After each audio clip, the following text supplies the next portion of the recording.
Hello, everyone. Welcome back to Mr. Storyteller.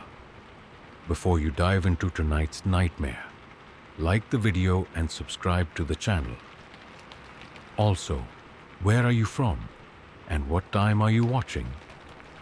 Now, get comfortable and relax. The night air in Brackenridge was unnervingly still, as if the town itself were holding its breath. Nestled among rolling hills and dense clusters of ancient oaks, this small town had a reputation that whispered behind closed doors, a reputation that spoke of relics of the past, unexplained vanishings, and sinister secrets that clawed at the edges of memory. It was a place where every creaking floorboard, every shadow cast by the moon, and every frigid gust of wind could be a harbinger of something unspeakable lurking just out of sight. It all began on an unusually cold October evening when Thomas Tom Miller, a dedicated journalist with an uncanny instinct for uncovering buried truths, returned to Brackenridge after years of city life. Tom's childhood memories of Brackenridge were filled with fearsome folklore shared by his grandmother, who spoke of the night terrors, creatures said to stalk the lonely roads, and the unsolvable mystery of the Hollow Creek disappearances, a series of vanishings that had haunted the town for decades. That evening, as Tom drove slowly down Main Street, he couldn't help but notice the dilapidated storefronts whose glass windows reflected only blurred images of the past. The ancient neon sign of the old diner flickered ominously, throwing fleeting shadows across the pavement. Stopping briefly to refill his gas tank, he overheard a hushed conversation between two elderly men by the pump. "You reckon they'll come back this year?" whispered one, his voice trembling as if the question alone could summon the horrors of old. "Old wounds never heal here," replied the other. "You know the stories, Joe. The spirits in Brackenridge are restless, and they claim more souls each autumn." Tom felt a chill that had nothing to do with the cold. Determined to unearth the truth behind these whispered legends, he made his way to the crumbling inn at the edge of town, the Weeping Willow, a structure whose history was tangled with the town's own. The inn's facade was marred by time, its windows like empty eye sockets staring vacantly into the night. Within, the smell of damp rot and long-forgotten memories saturated the air. At the reception desk, behind a dusty counter, sat Mrs. Lydia Harper, an elderly woman with eyes that seemed to pierce the soul. "Looking for a room, dear?" she asked in a raspy tone that hinted at secrets far beyond routine hospitality. "Yes, ma'am. I'm Thomas Miller. I've come to do some research, maybe look into old town legends." Tom's tone was respectful, but driven by a mixture of skepticism and the persistent urge to uncover mysteries. Mrs. Harper's gaze hardened for a moment before she slid an old-fashioned key across the counter. "Room 7. Do not wander after midnight. Some things in this town are better left undisturbed." Her warning, half veiled in genuine concern and half in mystery, lingered in the air. Curiosity ablaze, Tom checked into his room and began planning his first venture into the dark heart of Brackenridge. Over a dinner of stale bread and weak stew served in the communal dining hall, he met a motley group of locals: a retired sheriff named Hank Bennett, a folklore professor called Dr. Eleanor Finch, and a quiet, mysterious woman known only as Ruby. Their conversation was punctuated by uneasy glances and shifting topics away from anything that might stir up old ghosts. As the evening wore on, Hank recounted the story of the Hollow Creek disappearances, a series of baffling cases where people had vanished without a trace. "It was after the Harvest Festival," Hank murmured, stirring his drink nervously. "One minute they were there, laughing in the streets, and the next they were gone. No footprints, no signs of struggle, just empty fields and the echo of their voices in the wind." Ruby, who had been silent until now, leaned forward. "My brother disappeared one night after midnight. I heard him calling from the creek, but when I reached there, all that remained was a single blood-stained pendant." Her hand trembled as she traced the outline of an unseen scar. "Dr. Finch interjected, "There are accounts suggesting that Brackenridge was built upon cursed grounds, a site once inhabited by a long-forgotten cult who practiced dark rituals. It's said that their malevolent spirits still roam these lands, demanding sacrifices to sate ancient and unfathomable hunger." Tom listened to every word, his mind assembling a montage of eerie images and half-heard warnings. That night, as the clock in the inn crept toward midnight, Tom sat by the window, scribbling notes by the weak glow of a solitary lamp. The wind whispered through the cracks in the window frame, echoing the voices of those lost in time. It wasn't long before a subtle disturbance tugged at his attention, a soft tapping at the door. "Who's there?" he called out, his voice more tentative than he would have liked. Silence answered him at first, but then the tapping resumed, more insistent this time. Before hesitating further, Tom opened the door to find a soaked envelope lying on the step. He picked it up, noticing the handwritten address in spidery script and an unfamiliar seal stamped upon the envelope. Inside, a single sheet read, "Some truths are best left undisturbed, for in seeking them, you might awaken the past. Beware the shadows of Brackenridge." A creak echoed from the hallway, and Tom's pulse quickened. Had someone been watching him? Resolving to follow this lead, he set off into the night despite the chill that gnawed at his resolve. He made his way down the deserted streets, following an instinct that led him toward Hollow Creek, a notorious spot where spectral sightings were frequent and unexplained phenomena recorded. At the creek's edge, a thick fog had begun to roll in from the surrounding woods. The trees, gnarled and twisted by time, stretched their limbs like skeletal fingers. Tom's flashlight beam danced nervously over the damp ground, illuminating glimpses of old relics strewn about, rusted objects, fragments of broken glass, and what appeared to be a small, intricate locket. Just then, a voice that was both ethereal and commanding broke the silence. "Stop!" Tom froze, his heart hammering in his chest. Emerging from the fog was a figure draped in dark, flowing garments that seemed to absorb the scant light. The stranger's eyes glinted with an eerie luminescence as they regarded him silently. "Who are you?" Tom managed to croak out, the words barely a whisper. The figure's reply was almost a hiss. "I am the keeper of the past, the guardian of Brackenridge's forgotten souls. You have stirred what should remain in slumber." The voice carried a weight that transcended mere sound, a resonance that shook Tom to his very core. Before he could respond, an unnatural sound rang out, a cacophony of distant screams and pleading cries. The figure swept its hand, and the fog thickened, carrying with it spectral images, glimpses of lost villagers, drifting and despairing, their eyes full of longing and sorrow. Tom felt paralyzed, as if being pulled into a vortex of centuries-old anguish. The apparition continued. "Each life taken, every secret buried, is a thread in the tapestry of this town's curse. Tonight, you must decide. Will you reveal the truth and risk reawakening the curse, or leave it to remain hidden for the safety of many?" With that, the figure began to fade, dissolving into the mist as quickly as it had appeared. Shaken, and with his mind reeling, Tom stumbled back towards town. The images of spectral figures and the echoing cries clung to him like a second skin.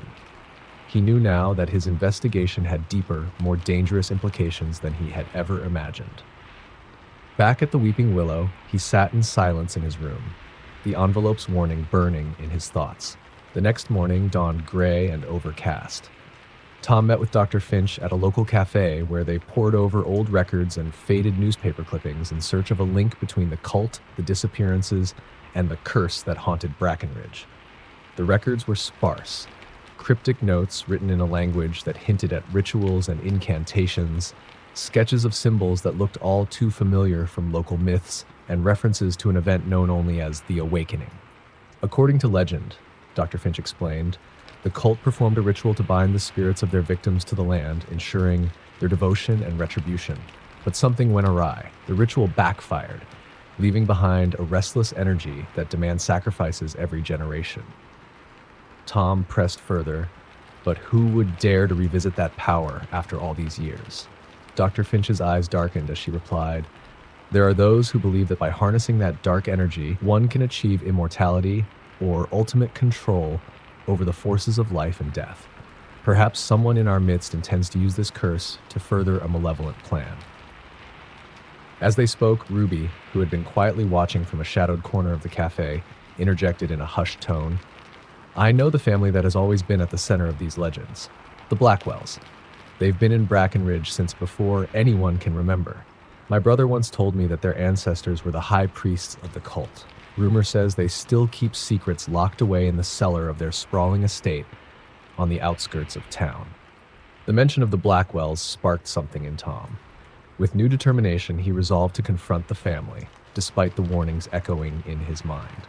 Late that night, armed with his notebook and an old camera for evidence, Tom made his way to the Blackwell estate. The mansion loomed in the darkness, its silhouette looming against a starless sky. Ivy crawled up its walls like creeping, determined hands, and the windows glowed with the unnatural light of hidden candlelight. A wary knock at the massive wooden door was met with a long pause, then answered by a gaunt man with hollow eyes and an unsettling smile. "I am Jonathan Blackwell," he greeted.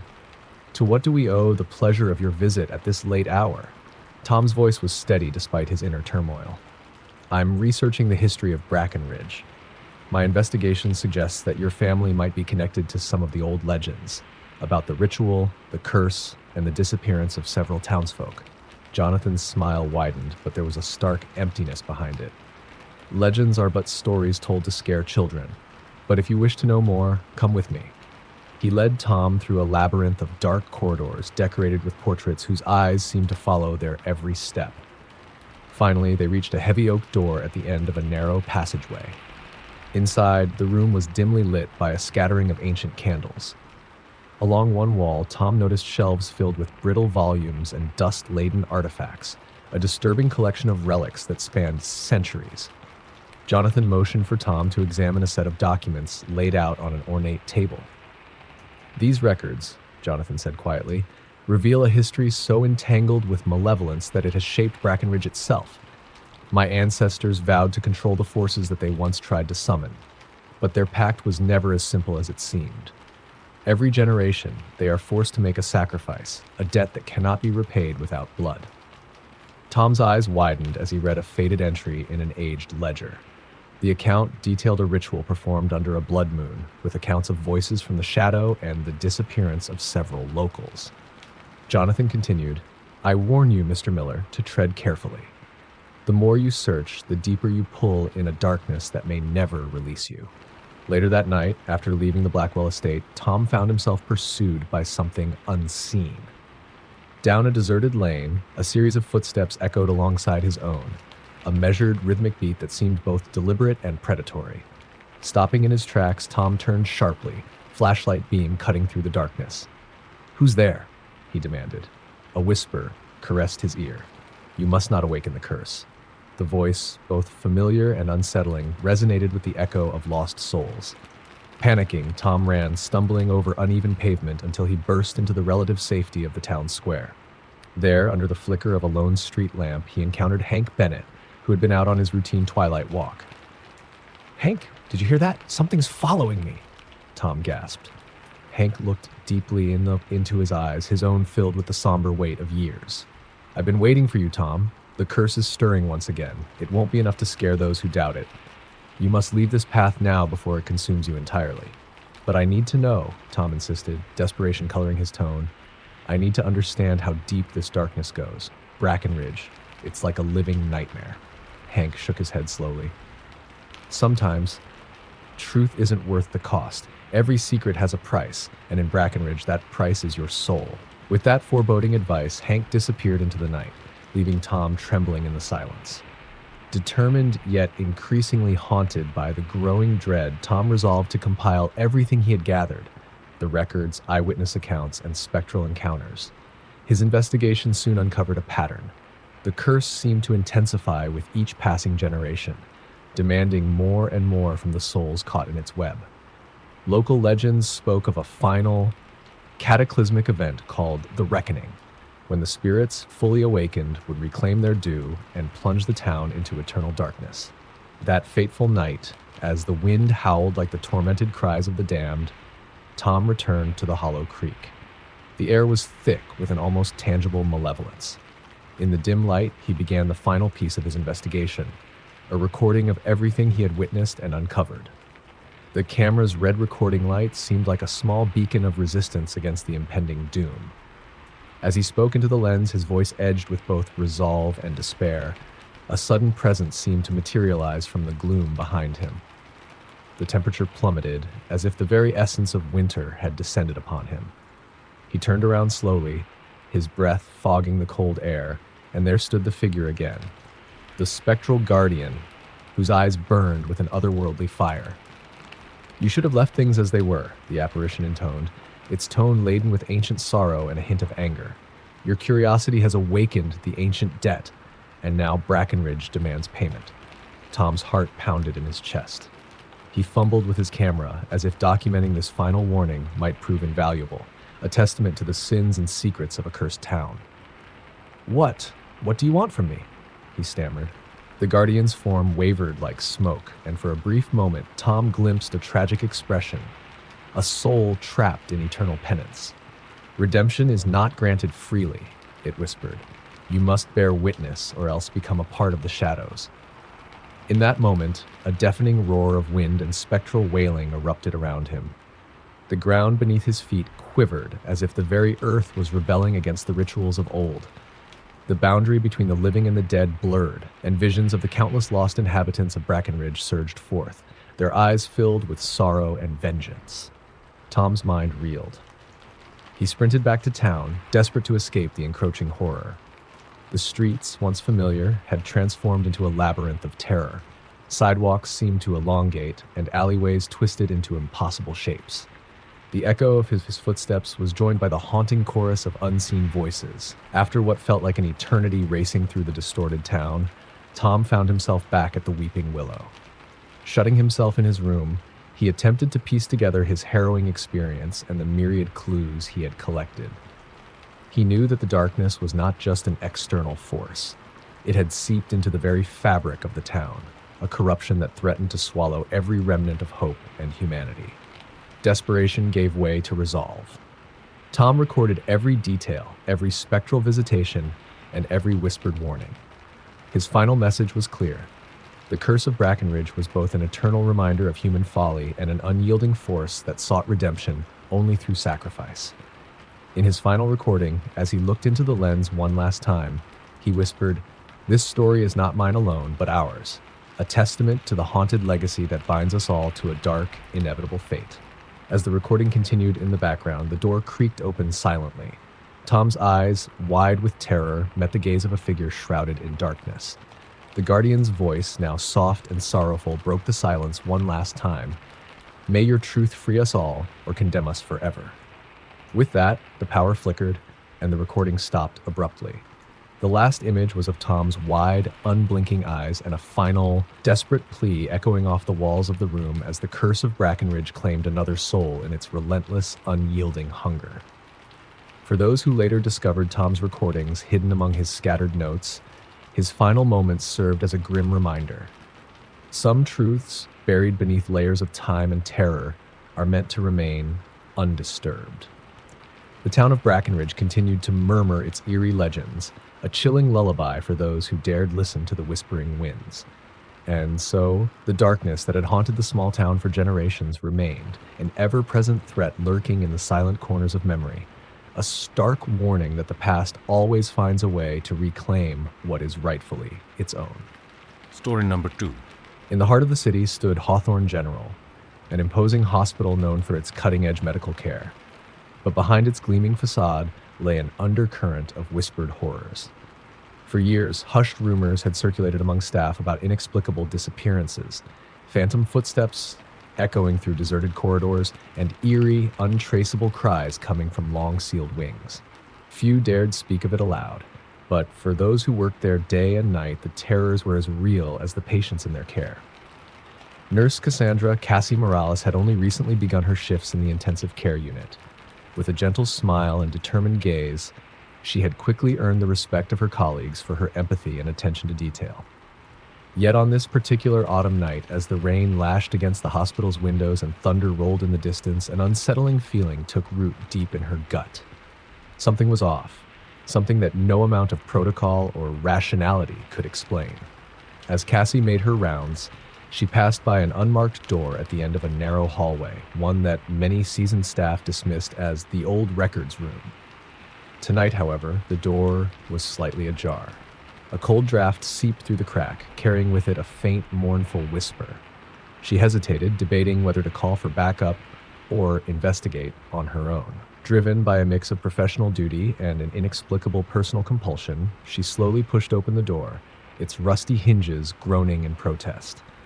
Inside the musty room, stacks of aged files and yellowed photographs lay scattered across dust-covered shelves.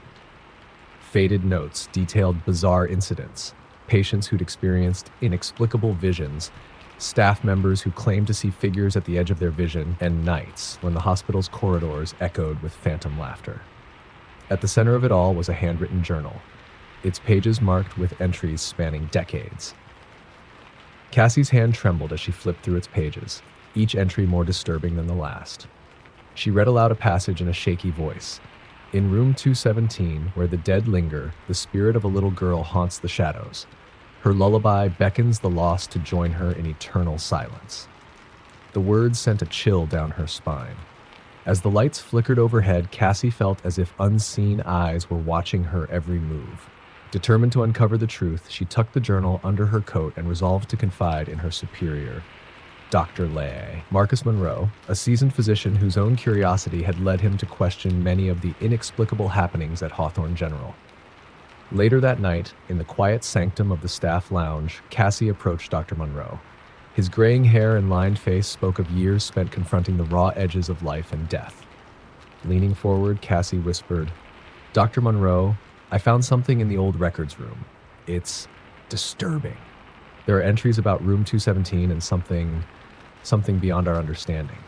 Monroe's eyes darkened as he listened, his expression a mixture of skepticism and quiet dread. "Room 217 has been abandoned for years," he said slowly. "But if what you say is true, then there is more to our history than we care to admit. Some things are kept hidden for a reason, Cassie." His voice lowered to a conspiratorial tone. "There have been murmurs of unexplained phenomena in that wing, whispers of a tragedy that remains unresolved." Before they could continue, a commotion outside the lounge drew their attention. A disheveled orderly burst in, gasping, "Dr. Monroe! Nurse Morales! You need to come to room 217 immediately!" The orderly's face was ashen, and his wide eyes darted nervously between them. Dr. Monroe and Cassie exchanged glances before hurrying through the labyrinthine corridors. The hospital's emergency lights cast eerie shadows on the walls, and the sound of distant, inexplicable thumps accompanied each hurried step. They arrived at room 217, an area cordoned off for years, and hesitated before pushing the heavy, locked door open. What they encountered sent shivers down their spines. The room was bathed in a cold, bluish light that seemed to emanate from nowhere. In the center of the room, a frail hospital bed stood in disarray, its rumpled sheets twitching as if stirred by an unseen presence. In the corner, an antique rocking horse oscillated slowly, creaking in time with the erratic rhythm of the room. The hairs on the back of their necks prickled with the sense that they were not alone. A soft, childlike voice echoed, "Mummy." It was a sound filled with a sorrow too deep for words. Cassie's heart pounded as she approached the bed, while Dr. Monroe methodically observed every detail, his mind racing through possibilities that ranged from psychological disturbances to something altogether supernatural. Before Cassie could utter a comforting word, a figure emerged from the shadows. A small girl with hollow eyes and pallid skin, dressed in a tattered nightgown. Her presence exuded an aura of desolation and unfulfilled longing. "I'm lost," she whispered, voice trembling. "Where is my mommy?" Cassie knelt beside the bed, her voice soft and reassuring. "Sweetheart, it's okay. You're safe now." But the girl's eyes held secrets of a past far darker than any child should know. Dr. Monroe interjected with clinical detachment, "This isn't possible. There's no record of any child admitted to this wing in decades." The girl's gaze shifted between them, a spectral melancholy in her eyes as she repeated, "Mummy, gone." Before more could be said, the lights flickered violently as a cold gust tore through the room. The ghostly girl vanished in a swirl of mist, leaving behind only the lingering scent of old lavender and despair. Dr. Monroe's voice was barely a murmur. "We must document this immediately. This isn't a hallucination. It's something beyond the realm of normal explanation." Cassie, shaken yet resolute, nodded in agreement. The encounter confirmed what she had feared. Hawthorne General hid a history steeped in tragedy and restless spirits. In the following days, Cassie began to experience unsettling phenomena. Throughout the night, she would awaken to the sound of soft lullabies resonating through empty halls. At times, the voices of former patients, pleading, angry, sorrowful, would whisper in the corridors, blending with the hum of the hospital's machinery. One late evening, as she made her rounds, she encountered a janitor named Sam, whose weathered face was etched with the burden of decades of secrets. "Miss Morales," Sam said quietly as he mopped the floor near an isolated wing, Have you ever wondered why certain rooms are left vacant? Even when we desperately need beds, they say some souls never left these halls. His tone was laced with a resigned despair, as if he bore witness to tragedies far beyond mortal suffering. There are nights when you hear the cries of those who never found peace, he added, glancing toward the darkened corridor. Cassie tried to dismiss his words as the ramblings of an old man haunted by memories, but she couldn't shake the feeling that Sam's quiet admonition was a glimpse into a grim reality. Her nights became restless, plagued by visions of the past, a time when the hospital was a place of hope, now reduced to a tomb of forgotten lives.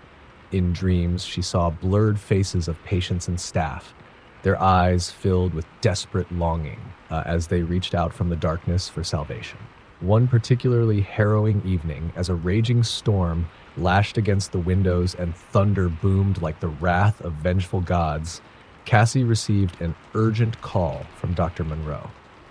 "Cassie, meet me in the archives now," he said with an urgency that brooked no argument. "There's something in the old records that demands our attention." They descended into the depths of the hospital, to a part of the building where time itself seemed to have been left behind. The archives were a labyrinth of dusty files, brittle records, and faded photographs chronicling decades of the hospital's troubled past. Dr. Monroe's fingers trembled as he pulled out a leather-bound ledger that contained detailed accounts of mysterious patient deaths, unexplained disappearances, and nightly disturbances that defied explanation. "There's a pattern here," he explained, his voice quavering. "It appears that every decade, the hospital suffers a surge of tragedies, a spike in unexplained deaths, incidents of hallucinations, and reports of ghostly apparitions. And each time, it all seems to culminate in something horrifying, a ritual of sacrifice hidden within the hospital's very walls." Cassie's heart pounded as she scanned the ledger. Photographs of long-gone patients, some with ghostly halos of light, stared out at them like silent witnesses to unspeakable horrors. One entry, dated over 50 years ago, detailed an event during a particularly harsh winter. An entire ward had been abandoned mid-shift when several nurses reported hearing the desperate cries of a dying child echoing through the halls.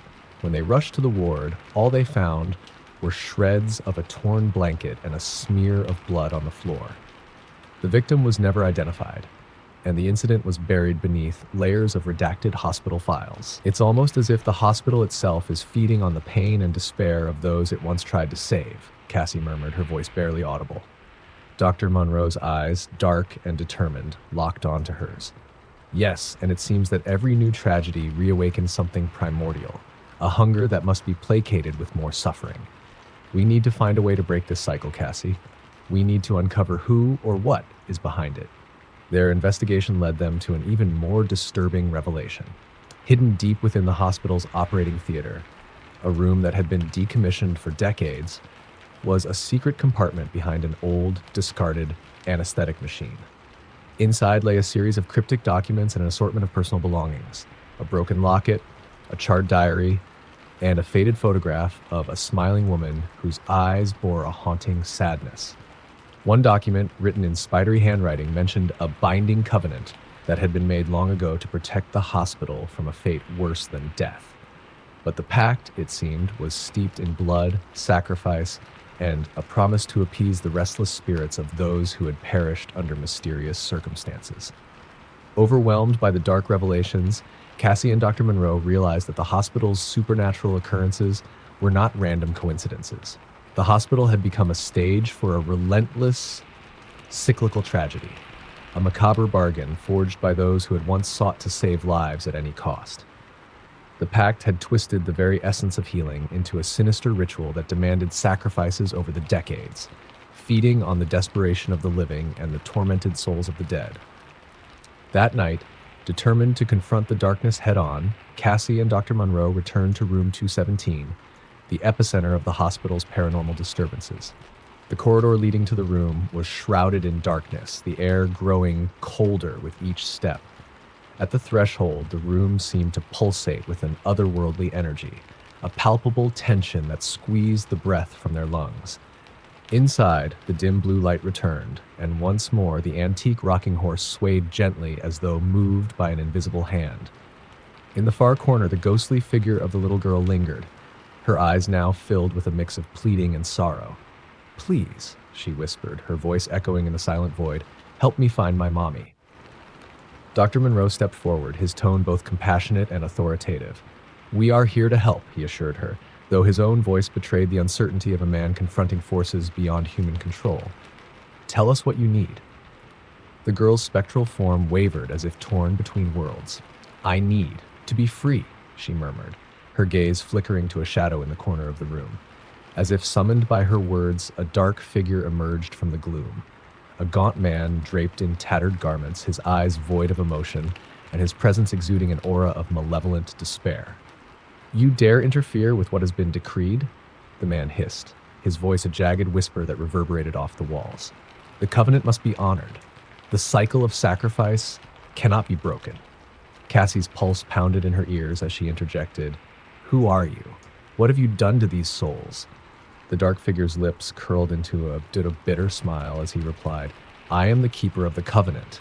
I have borne witness to every agonizing cycle, every secret transgression that haunts these halls, and now I have come to collect what is owed." Dr. Monroe stepped protectively between Cassie and the keeper, his voice resolute yet edged with fear. "We refuse to let you continue this ritual of suffering. This hospital was built to heal, not to harbor the tormented cries of the damned." A sudden howl of wind surged through the room, scattering loose papers and sending an icy shiver through their bodies. The little girl's eyes glistened with hope as she reached out to Dr. Monroe. "Please, help me. Set me free," she pleaded, her voice trembling. The keeper's eyes narrowed into slits of ancient malice. "Freedom comes at a price," he sneered. "If you wish to undo the covenant, you must be willing to face the darkness and pay the debt in full, with blood."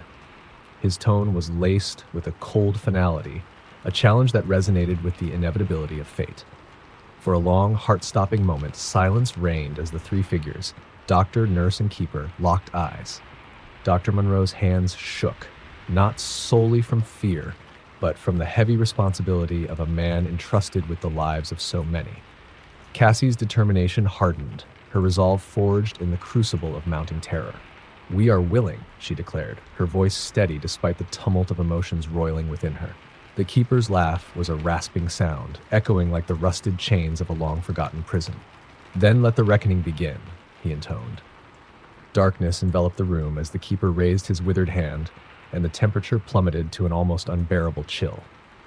Shadows danced wildly on the walls, and the machinery of the hospital seemed to groan in protest as if in mourning for what was about to unfold.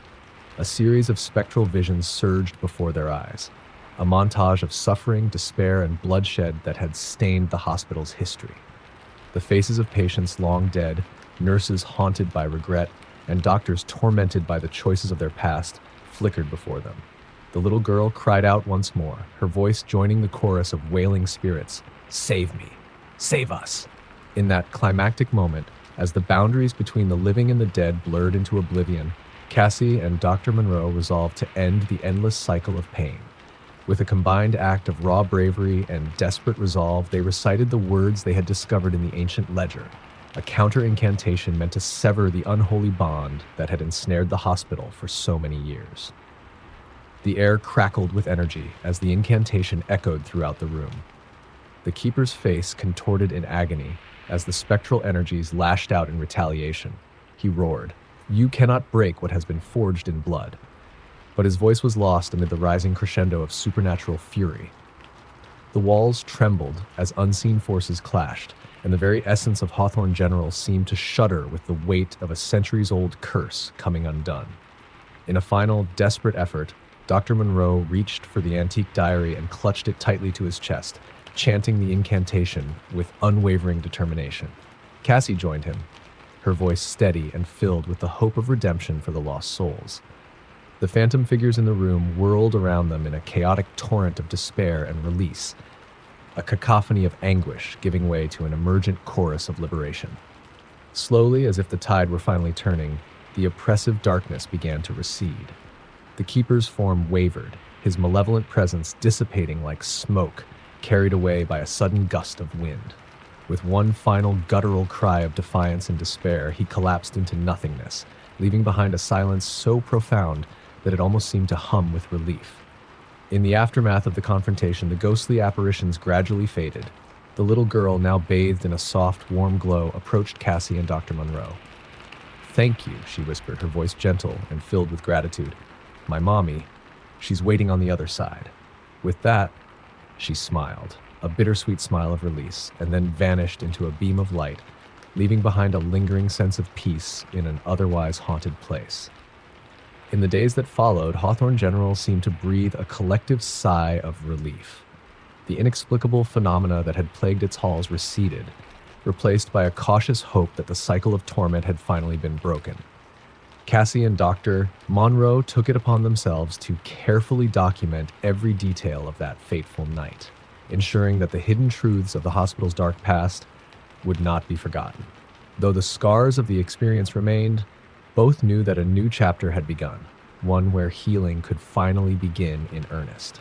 There were still murmurs among the staff, soft voices in the night recalling the terror that had once gripped their hearts. Yet those whispers also carried an air of newfound resolve, a belief that even in the depths of despair, there was the possibility of redemption.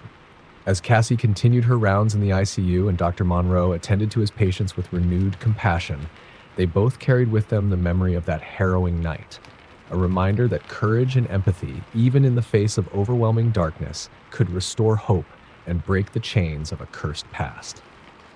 Late one evening, as the hospital settled into a calm that belied its troubled history, Cassie paused by the window in the staff lounge. Outside, the city lights twinkled like distant promises, and the storm had finally passed. In that quiet moment, she allowed herself a small smile. She had witnessed horrors beyond mortal comprehension, yet had also been a part of something greater, a victory over the relentless cruelty of a hidden evil. In the depths of Hawthorne General, a lesson had been etched into the very walls: the power of compassion, the strength of unity, and the indomitable will to confront the darkness.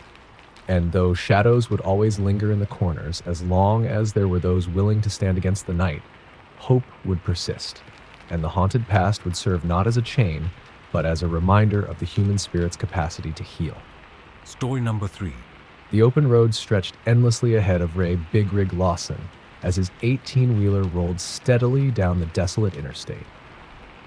The night was thick with swirling fog that blurred the line between asphalt and the ink-black sky. Ray's truck, a well-worn freightliner with chrome that had seen better days, had been his faithful companion for nearly 2 decades.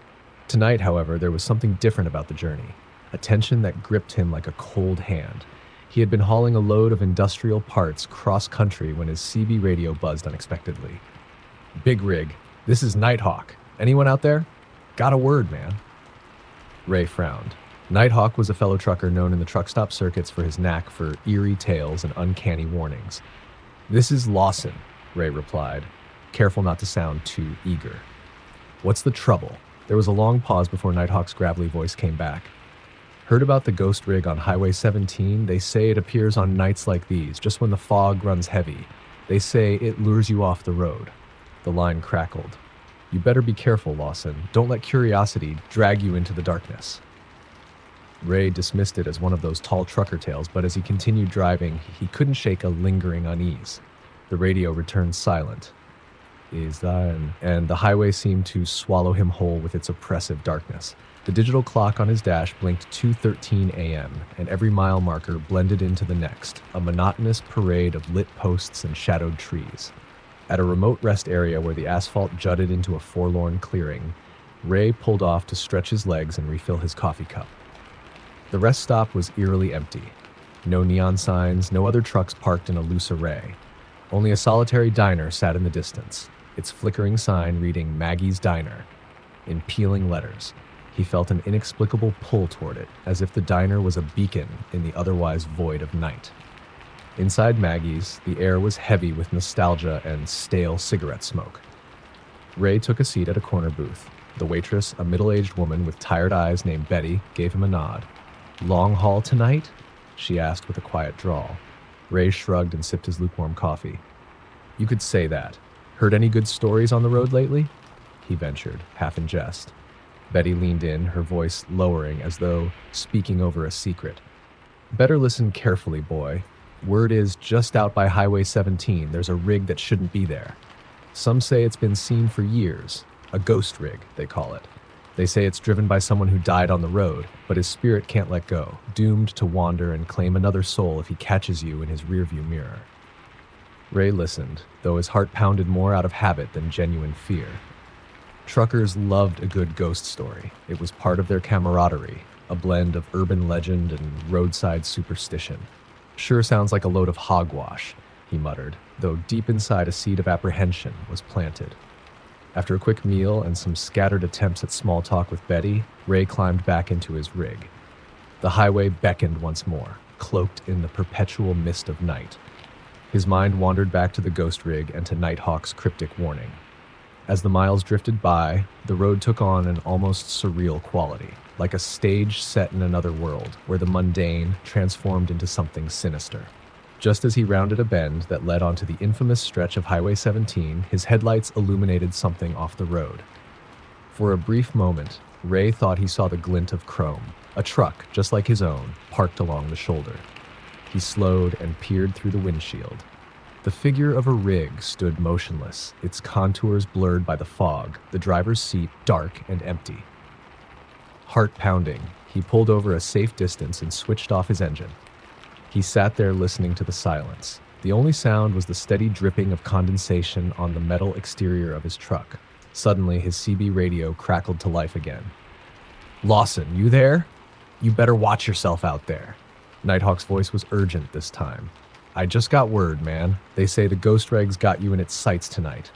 Don't let it lure you off the road." Ray's eyes darted between the phantom truck and the swirling fog. "Who's this Nighthawk?" "What do you mean, lure me off the road?" he asked, voice steady despite the growing dread. "Just trust me, brother. That rig, it's no ordinary hauler. They say its engine hums in a way that makes your blood run cold, and if you follow its beam, you'll find yourself lost in a labyrinth of dead ends. Best not to engage. But if it's following you, well, then maybe you're already in too deep." The radio hissed with static before falling silent again. Ray's rational mind battled with the strange events of the night.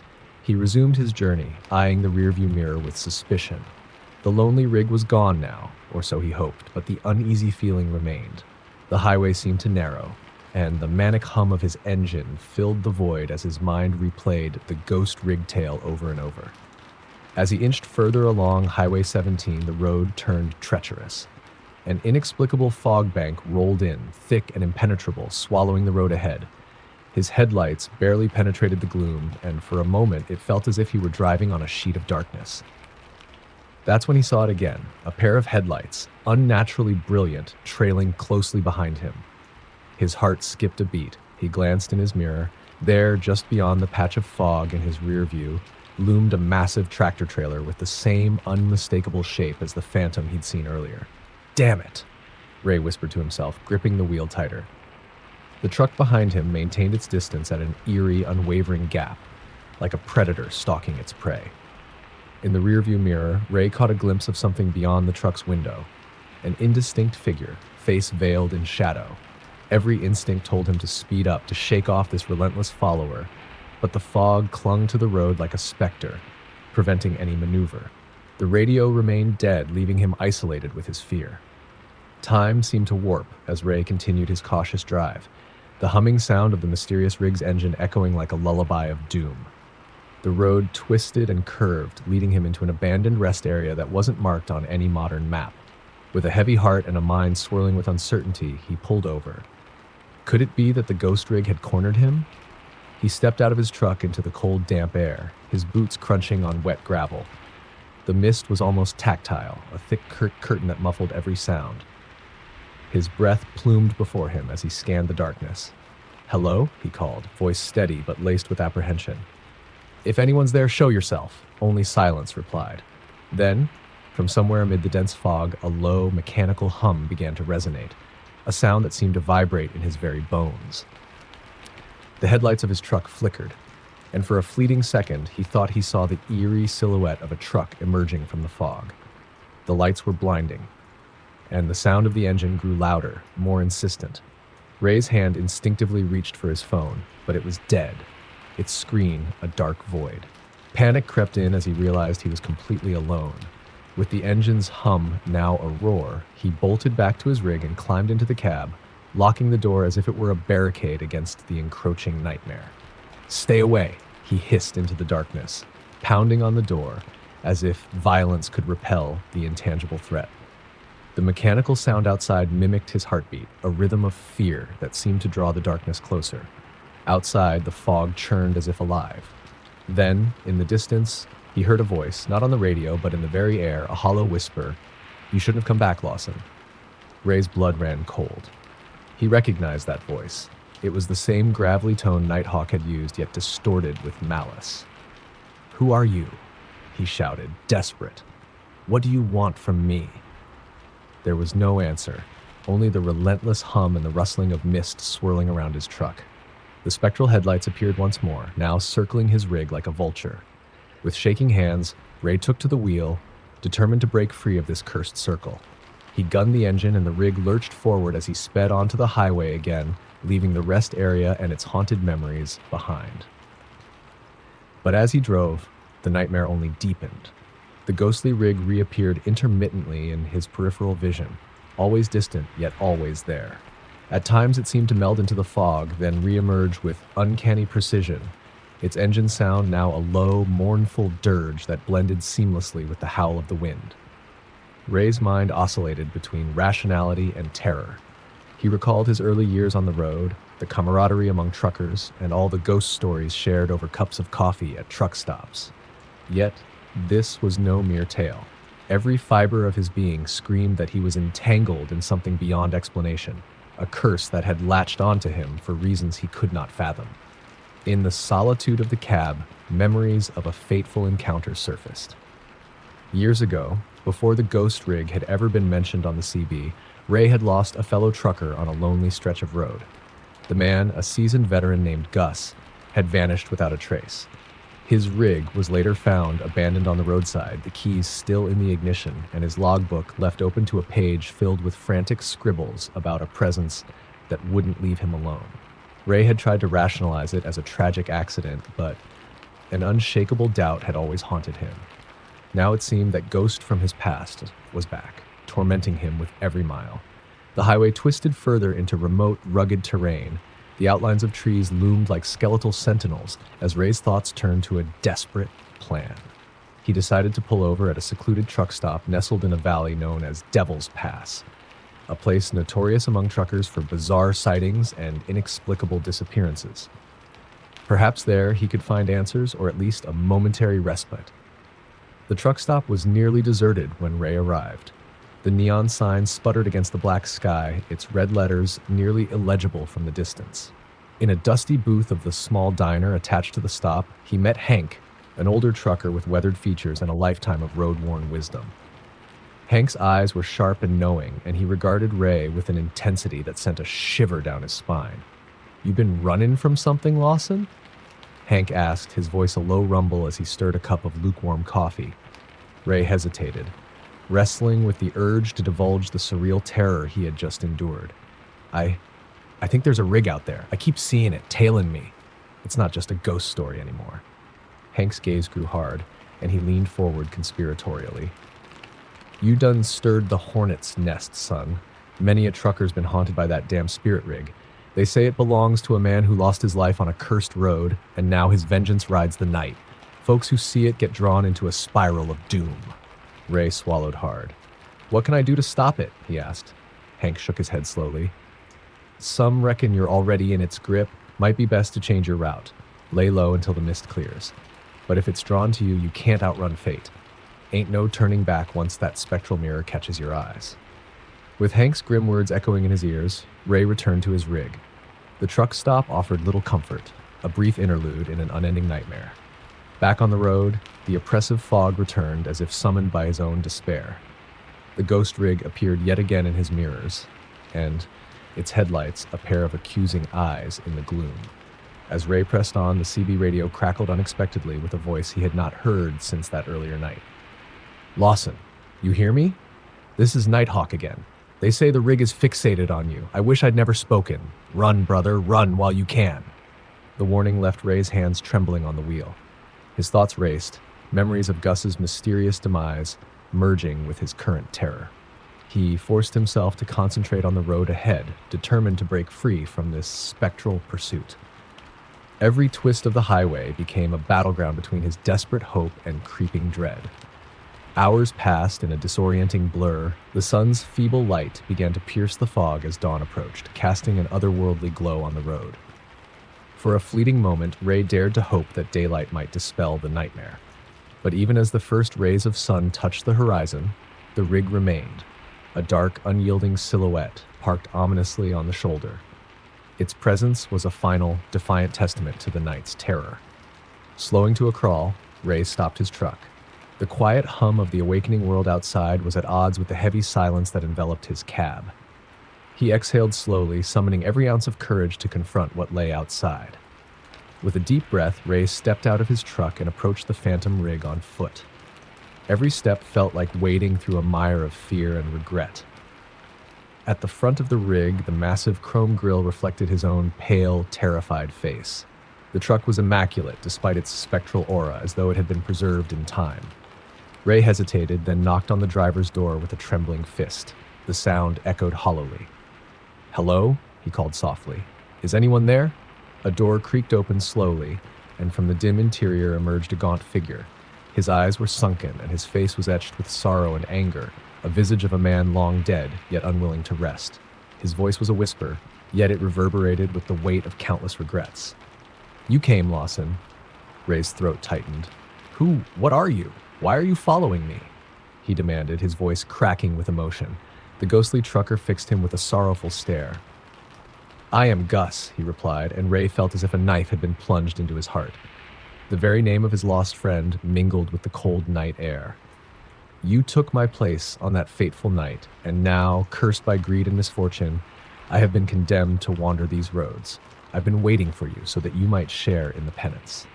Overwhelmed by grief and betrayal, Ray's voice broke. "Gus, I never meant for any of this. I didn't know." Gus's eyes, filled with spectral light, cut him off. "Intentions matter little when fate is sealed. Every mile you drive, every decision you make on these haunted highways is but a thread in a tapestry woven by darkness." The apparition's voice softened with a grim finality. "Run, Lawson, run while you still can. The curse claims all who traverse these cursed lanes. But even if you escape, know that the road never forgets, and neither do I." Before Ray could muster another response, the ghostly figure began to fade, dissolving like mist in the morning light. The truck rig stood silent and inert once more. Alone with his thoughts and the dawning day, Ray sank to his knees, heart heavy with guilt, grief, and the chilling reality of his fate. With the morning sun casting long, somber shadows on the pavement, Ray climbed back into his truck. The surreal encounter with Gus had shattered his illusions. Despite his best efforts and the desperate advice of his fellow truckers, he now understood that some curses were inescapable. The ghost rig, an eternal testament to lost souls and unfinished business, would haunt him for as long as he roamed the endless highways. That day, as he pulled back onto a road that no longer seemed a path to freedom but a corridor of endless torment, Ray resolved to record his story. He scribbled hurried notes in a battered journal, detailing every eerie encounter and every haunting whisper. His words were not just a confession, but a plea to warn other truckers of the relentless specter that stalked the night. In every scratch of pen on paper, he hoped to exorcise some part of the dark fate that had entwined him with the cursed road. Over the following weeks, Ray's once promising career on the highways turned into a grim odyssey. Every night, as the asphalt unfurled like a black ribbon beneath his wheels, he felt the ghost of Gus riding alongside him, a reminder of a past that refused to be left behind. Fellow truckers began to whisper about Lawson's haunted rig, and the tale of the ghost truck became part of the lore that both terrified and bound the community together. Late at night at truck stops, Ray would sit alone in his rig, the glow of a small lamp revealing his weary face. He would review his notes and replay the spectral encounters in his mind. The curse was inexorable, a chain forged by reckless choices and unhealed losses. Yet within that darkness, he clung to a glimmer of hope. That someday, someone might piece together the fragments of his story, and in doing so, break the cycle of torment that gripped the endless highways. As the years passed and the ghostly presence persisted, Ray became a reluctant keeper of his own legend. a man whose name carried the weight of sorrow and caution. His story, recounted in whispered tones over CB radios and in the dim light of roadside diners, served as a stark reminder to every trucker who dared to face the night. The haunted highways, with their spectral rigs and tragic fates, were a crucible where the line between life and death blurred, and where the past would always catch up with those who traveled its lonely lanes. And so, in the solitude of the open road, with the mist swirling like memories of lost souls, Ray Lawson continued his journey. Each mile was a quiet battle, every stretch of road an uncertain path through darkness. But his story, etched in the logbooks of countless truck stops and whispered on the wind, lived on as a testament to the enduring terror of the haunted highways, a stark reminder that sometimes the ghosts we try to outrun ride right alongside us. Story number 4.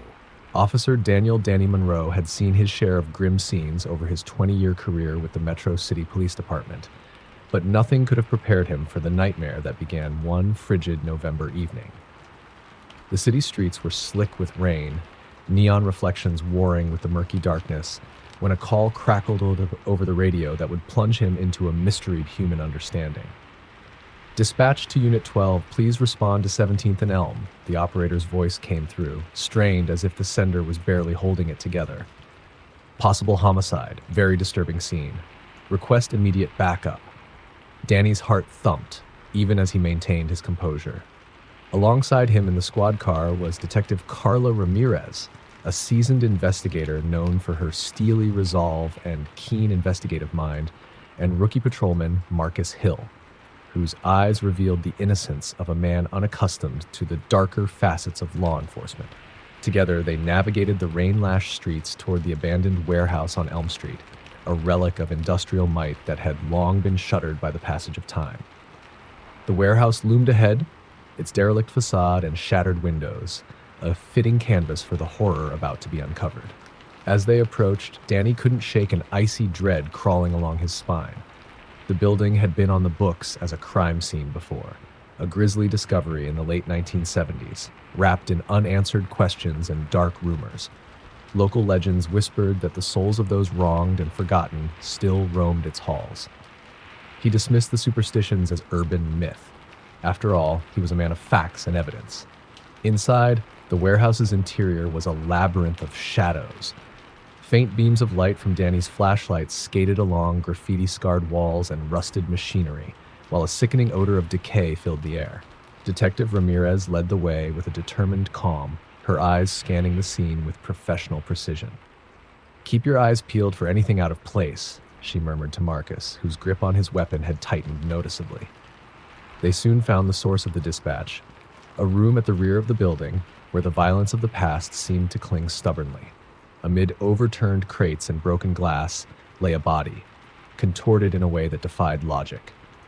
The victim, a middle-aged man dressed in a threadbare suit, had his eyes wide open in an expression of pure terror. Danny's stomach churned as he knelt beside the body, noting the peculiar arrangement of deep, hand-like marks gouged into the concrete floor around him. It was as if, unseen, desperate hands had tried to claw their way out from beneath the victim.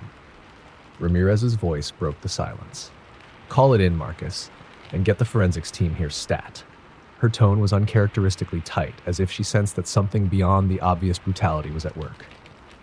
Even the rookie seemed transfixed, his earlier bravado replaced by a nervous, almost reverent silence. Moments later, the forensic team swarmed the scene, their cameras flashing and technicians muttering into their voice recorders. As Danny and Carla stepped aside to review the initial report, Marcus's voice sounded from behind them, trembling slightly. "Sir, there's something. I don't know what it is, but I keep hearing whispers, like someone's calling my name." His eyes darted around the darkened corridor. Danny offered him a reassuring nod, though he felt a chill deep within his own soul. "This building has a history," Danny said quietly to Carla, who glanced at him knowingly. "That old murder from '78, it left scars that even time can't heal." Carla frowned. "Sometimes these sites hold on to energy. You know how rumors spread." Her tone was gentle but filled with an undercurrent of dread. "Let's finish documenting this, then we'll head back. I don't like being here any longer than we have to." But just as she spoke, the building seemed to shudder. A spectral chill swept through the hallway, extinguishing a stray light and throwing the room into a deeper gloom. Danny straightened up, his officer's instinct and years of experience warring with a creeping, unexplainable fear. "Did anyone see that?" he asked, his voice measured despite the tremor of unease he felt. Before anyone could reply, a raspy voice echoed from somewhere deep in the warehouse. "You cannot escape what belongs here." Silence reigned for a breathless minute. Then a second whisper emerged, closer and filled with anguish. "Help me, please." Marcus nearly jumped, and Danny's blood ran cold. The words were distinct, a pleading cry that rose from the darkness, as if reaching out from beyond the veil of death. Detective Ramirez motioned for everyone to remain calm. "Stay alert, but keep your minds on the facts," she ordered, though her eyes betrayed her worry. They resumed their work, trying to document every detail. The forensic team collected evidence meticulously, but the air itself seemed to vibrate with a hidden sorrow, a mingling of past violence and unspoken regret. Danny's mind raced. He recalled the long-ago case that had turned into an urban legend, a police officer who'd been killed in the line of duty within these very walls, whose murder had never been solved, and whose spirit was rumored to haunt the decrepit corridors. Had that ghost now returned to speak out, or perhaps to seek vengeance? As the night deepened, their investigation took an unexpected turn. Officer Monroe received a call over his radio from an anonymous tipster, claiming to have seen movements in the abandoned evidence room, a sealed-off section of the warehouse that had been off-limits since the incident decades ago. "They're still here," the crackling voice whispered before the line went dead. Danny exchanged a look with Carla. They knew that sometimes the past could be as potent as any living threat. The decision was made to push further into the labyrinthine depths of the building, toward the area where the coldest air seemed to beckon like a portal to forgotten horrors.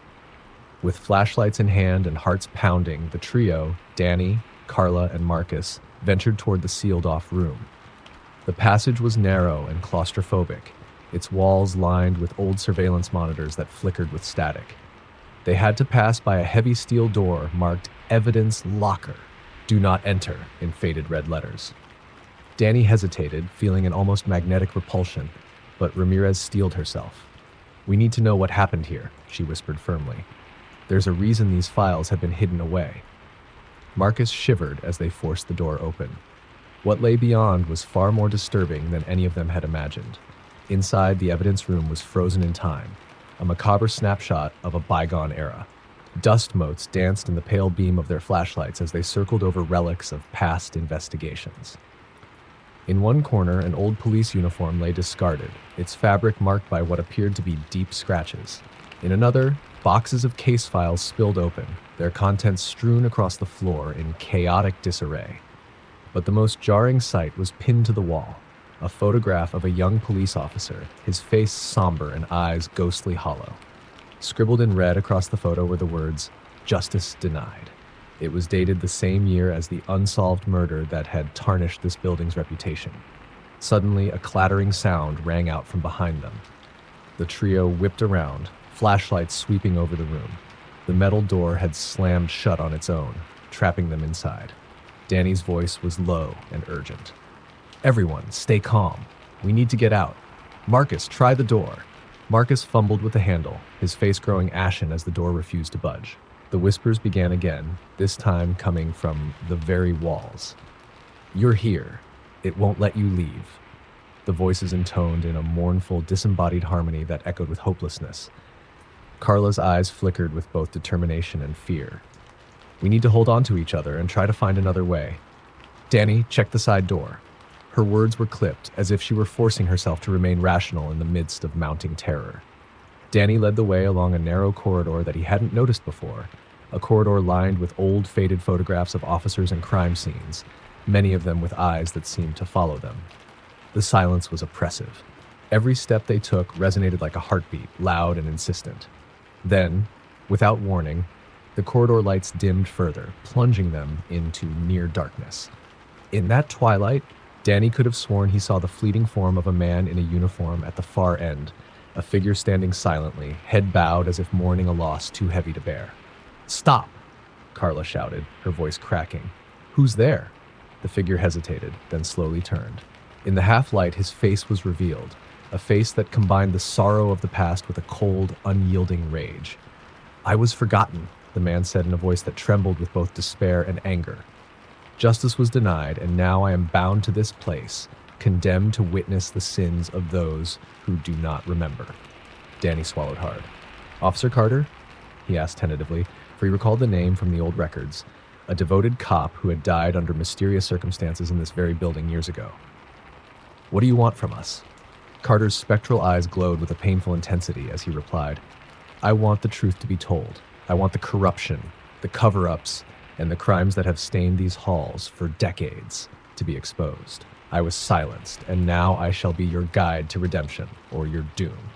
Before the words could fully register, the temperature dropped further and the corridor trembled as if gripped by an unseen force.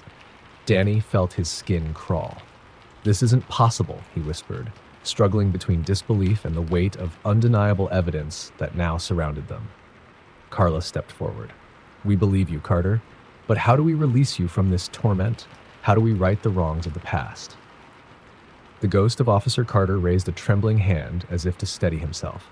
"In the evidence room lies the ledger of every injustice, a file that was locked away to hide the truth. You must find it, and with it, the confession that unravels the conspiracy. Only then can I be freed from this relentless cycle of vengeance." His tone was urgent, laden with the sorrow of lost years. "But beware. The forces that conspired against me are still here, and they do not take kindly to those who disturb their secrets." With no time to lose, the trio returned to the evidence room, guided by the spectral presence of Carter. Their flashlights cut through the swirling dust as they searched through boxes and folders. Marcus's hands shook as he rifled through a battered leather-bound ledger, its pages brittle with age. "I found something," he called, voice barely above a whisper. Danny and Carla huddled around the ledger as Marcus carefully opened it. Inside were meticulously detailed records, names, dates, and a series of handwritten notes that exposed a network of corruption within the department, collusion with influential figures, and cover-ups that had protected the guilty for decades. The ledger was damning, a veritable time bomb of evidence that pointed to powerful culprits who had silenced dissent by any means necessary. As Carla read the entries aloud, her voice wavered with a mixture of horror and determination. This isn't just about one wrongful death. It's an entire system built on lies and betrayal. Officer Carter was just the tip of the iceberg. Danny's jaw tightened, and he looked at Marcus with a fierce resolve. "This is our duty to bring the truth to light, for Carter, for everyone who was wronged." Suddenly, as if on cue, the warehouse seemed to roar with a malevolent energy. The heavy door behind them rattled violently, and the overhead lights flickered as a palpable darkness coalesced in the corners of the room. The same hollow voice that had haunted them earlier emerged once more. "You dare disturb what has been concealed for so long." It was layered with the voices of many, a chorus of regret and fury. Before they could react, a figure materialized at the far end of the room, a man in a sharp suit with eyes cold as stone and an aura of authority that belied his spectral form. "You have no right," he intoned in a chilling monotone. "The ledger belongs to those who would keep the sins of this institution buried. Return it, or face the consequences of your insolence." Danny stepped forward, his voice steady and defiant despite the terror lacing his words. "We're not afraid of you. We have a duty to the truth, and we will expose your corruption." His challenge was met with a slow, mocking smile from the ghostly figure. "Bravery is meaningless in the face of inevitable retribution," the figure sneered. "You think you can change fate with your meddling? The past is indelible, and your souls are already tarnished." Carla's eyes narrowed. "We're not alone. Officer Carter has spoken, and we have undeniable proof. You may have power, but truth will always find a way." The voice of Carter echoed behind them, a somber reminder of the cost of silence. "I was silenced, but now I speak through you. Let justice ring." For a long, harrowing moment, the air crackled with tension. Shadows danced across the walls as if in response to their defiant words, and the very foundation of the decrepit building seemed to tremble. Then, with a sound like the shattering of glass, the spectral figure recoiled and the oppressive darkness receded as if in reluctant submission. The confrontation left them breathless. The ledger, now clutched in Marcus's shaking hands, glowed with an almost unholy significance. "We have what we need," Danny said, voice resolute yet laced with sorrow. "This is the evidence to finally put these ghosts to rest." Outside, the first hints of dawn broke over the horizon, bathing the warehouse in a pale, forgiving light. The oppressive chill began to lift, replaced by a tentative promise of redemption and closure. As the forensic teams finally relented in their work and the strange phenomena receded into eerie silence, Officer Carter's spectral form appeared one last time before fading gently into the dim light. "Thank you," his whisper lingered, a soft benediction of peace. "May the truth bring healing to all who suffer." In the aftermath, Danny, Carla, and Marcus found themselves changed irrevocably by the night's events. The ledger ignited an investigation that shook the very foundations of the police department, a reckoning with corruption that had festered in darkness for decades. Though the path forward was fraught with uncertainty and danger, they had taken the first step toward restoring justice for those who had been silenced unjustly. Every day afterwards, as Metro City slowly awakened to a new era of accountability, rumors of paranormal happenings at the old warehouse dwindled. Yet for Danny and his colleagues, every corridor of the precinct, every shadow cast by a flickering light, carried the memory of that fateful night. They had witnessed firsthand the price of secrets and the relentless hunger of the past for justice. Late one evening, after a particularly grueling day of interrogations and paperwork, Danny sat alone in his cramped office, the ledger spread open before him. He could still hear the soft echo of Carter's words, the quiet lament of all those lost souls who had been sacrificed at the altar of corruption. "We must never forget," he murmured, his eyes heavy with resolve and sorrow. "For every ghost that haunts these halls, there is a truth waiting to be unveiled, and in that truth, there is the hope of healing." Outside, the city's neon glow flickered as the night settled in once again, but within Danny's heart there burned the light of determination, a beacon against the oppressive darkness that threatened to engulf both the living and the dead. They had come face to face with the most chilling of police legends, a real horror rooted not in supernatural fantasy, but in the human capacity for betrayal and the desperate longing for redemption. In the quiet, haunted stillness of that night, as the Metro City Police Department began its slow, painful journey toward reform, the memory of that haunted warehouse, the ledger, and the tormented spirit of Officer Carter remained etched in their souls, a constant reminder that even in the realm of law and order, the ghosts of the past could never be fully laid to rest without the courageous light of truth. Story number 5. The neon lights of O'Malley's Fuel and Food blinked erratically in the dead of night, a forlorn beacon on a desolate stretch of highway. It was past midnight when Eddie Sullivan, the lone attendant, was making his final rounds. Eddie had been working at the gas station for nearly 6 months, each shift a lonely vigil against the encroaching darkness of the deserted outpost. Tonight, however, an unsettling heaviness rested on the air, a silence that seemed to throb with unspoken warnings. Eddie's eyes wandered across the cracked asphalt and dilapidated pump canopies, where rusted signs and faded logos whispered of neglect. As he refilled a row of empty detergent bottles near the entrance, he heard a distant sound, a metallic creak like the latch of a door swinging open in a gust of wind.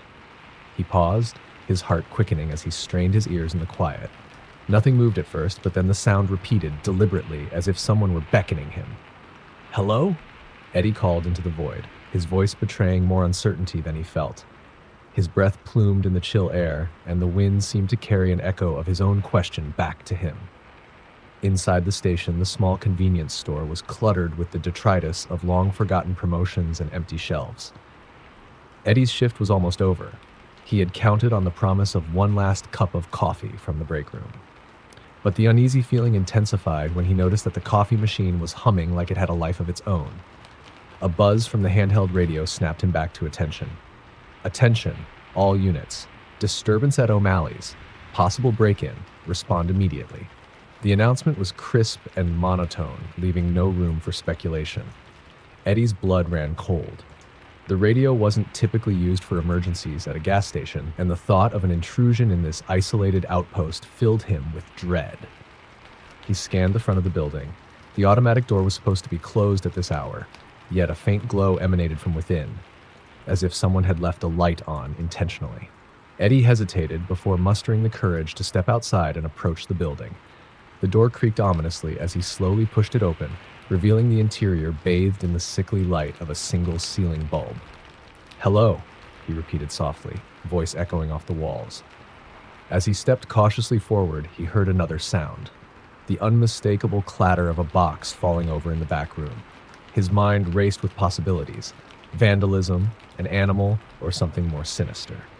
In the far corner of the store, near an overstuffed rack of outdated magazines, he found a box toppled over on the floor. The contents, mismatched batteries, a couple of stale energy bars, and a small antique key, scattered about, looked incongruous amidst the usual supplies. Eddie bent down to pick up the key. It was oddly warm, and as he held it, he felt a fleeting whisper, like a soft exhalation brushing against his ear. He spun around, but no one was there. Dismissing it as a trick of his weary mind, Eddie pocketed the key and moved toward the counter. Just then, the door chimed behind him. He turned sharply to see a figure standing there, a man in a long, threadbare coat and a wide-brimmed hat obscuring his face in shadow. The stranger's eyes, barely visible beneath the brim, held an intensity that made Eddie shudder. "Evening," the man said in a low, almost seductive drawl. "You must be Eddie. I've been waiting for you." "Waitin'? For me?" Eddie echoed, his voice trembling ever so slightly. I don't understand." The stranger stepped closer, and the dim light revealed weathered features lined with sorrow and something darker, an unyielding grief that seemed to seep into the air. "This place," he murmured, gesturing around at the gas station, "holds secrets of the past, and you, Eddie, are about to become part of its story." Before Eddie could protest, the stranger extended a gloved hand, palm open, and pointed at the antique key in Eddie's pocket. "That key," he said, voice soft yet commanding, "unlocks more than just a door. It opens a doorway to the truth behind all the wrongs that have been done in this place." A chill ran down Eddie's spine. "What are you talking about? Who are you?" "My name isn't important," the stranger replied, his tone evasive yet intense. "Know only that I was once bound by the same curse that now lingers here. I came back to warn you." At that moment, the overhead lights flickered and died, plunging the station into oppressive darkness. The only illumination came from the neon glow of the outdoor sign and the sporadic light of the street lamps outside. The silence was shattered by a series of murmurs that floated through the store, a cacophony of whispered voices, almost pleading as if trapped in the walls. "Get out!" one voice cried, harsh and desperate, while another whimpered, "Leave us to rest." Eddie's pulse pounded as he clutched the key like a talisman. "What do you mean?" he stammered. "What's happening here?"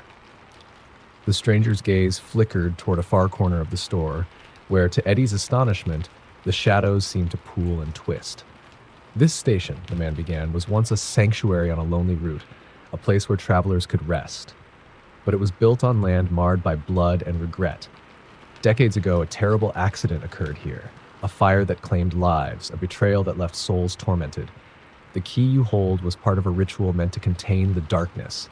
It was locked away and forgotten until now." Eddie's mind whirled with incredulity and fear. "Are you saying this gas station is haunted? That there are ghosts here?" The stranger inclined his head, a heavy sadness in his eyes. "Not just ghosts, Eddie. This is something far older, a curse that binds the restless dead to this very ground. They cannot leave, nor can they find peace until the truth is unearthed. And now you hold the key to unlocking that truth." Before Eddie could speak further, the sound of shattering glass reverberated from the front door. Two uniformed figures burst in, a local sheriff and his deputy, flashlights cutting swaths through the dark.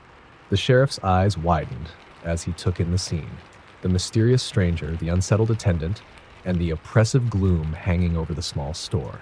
"Evening," the sheriff said, voice gruff and practical. "We got a call about a break-in. What's going on here?" The stranger's expression remained unreadable as he stepped back into the shadows. "This is nothing you need concern yourself with," he intoned coolly. "I warn you, though, the curse that haunts this place is not so easily dismissed." The sheriff frowned. "I didn't come here to listen to ghost stories." He glanced at Eddie, his tone softening slightly. "Son, you all right?" Eddie's hands trembled as he clutched the key. I don't know," he admitted. "There's something wrong here. I heard voices, saw things that I can't explain. His voice wavered between fear and disbelief. The deputy stepped forward, scanning the room cautiously. "We'll secure the area." "Stay here, Eddie," he ordered, lowering his voice so only Eddie and the sheriff could hear. "But if anything else happens, you let us know." Once the officers left to inspect the perimeter, the gas station returned to its unnerving solitude. The stranger reemerged from the darkness, his presence as silent and inexorable as a specter. "You must go to the old storage room," he said quietly, drawing Eddie's attention to a narrow door behind the counter. "Inside, you will find records, files, photographs, and relics that speak to the tragedy of this place. Within those documents lies the story of the fire and the betrayal. Only by confronting the past can the curse be broken." Eddie swallowed hard and nodded, though his mind churned with trepidation. "But what if I unlock something I can't handle?" he asked softly. The stranger's eyes softened momentarily, as if remembering his own plight. "You are not alone, Eddie. The spirits have been waiting for someone to free them of this endless torment. I, too, have been bound by the past, and now I wander these aisles, unable to rest. Use the key as your guide, and be careful, for the truth may cut deeper than any wound." With no other alternative, Eddie stepped toward the door leading to the storage room. His hands, nearly numb, produced a key that fit perfectly into an aged iron lock. As he pushed the door open, a rush of cold, stale air escaped from the darkened chamber. Inside, shelves sagged under the weight of time-worn files, yellowing photographs, and an assortment of tokens from a bygone era. Flickering light from his phone illuminated a single desk, cluttered with records that detailed the gas station's grim history. Eddie's eyes fell upon a faded photograph of a family, a father, mother, and two small children, smiling in front of the very building he now inhabited. Scribbled in red ink on the back was a date and the cryptic note, "Never forgiven." As he rifled through the files, a pattern emerged. Tales of a devastating fire that had consumed the station 30 years ago, a cover-up by those with power, and a series of mysterious deaths that followed in the wake of the tragedy. Each document was layered with sorrow and rage, as if the station itself wept for the injustices that had been committed within its walls. As Eddie pieced together the narrative, a slow, mournful moan began to echo through the storage room. The sound was almost musical, an eerie lament from beyond the veil of the living. His heart pounded in his ears, and every instinct screamed at him to close the door and flee. Yet a deeper resolve pushed him to continue. "Who did this to you?" Eddie whispered into the void, not knowing if his voice reached the other side. His question hung in the stale air, mingling with the soft wails and the distant crackle of unseen flames, as if the past were attempting to speak directly to him. Suddenly, a face materialized in the gloom. A gaunt, sorrowful visage of a young woman, her eyes wide with pain and regret. "They took everything from me," she said, her voice echoing with a timeless grief. "I lost my family in the flames, and they lied about it. They burned us and then hid the truth." Eddie's stomach churned. Who are you?" he asked, voice barely audible.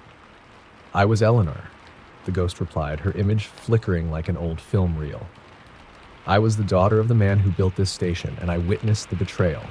The fire was no accident. It was arson, committed to cover up a scandal that could have ruined powerful men."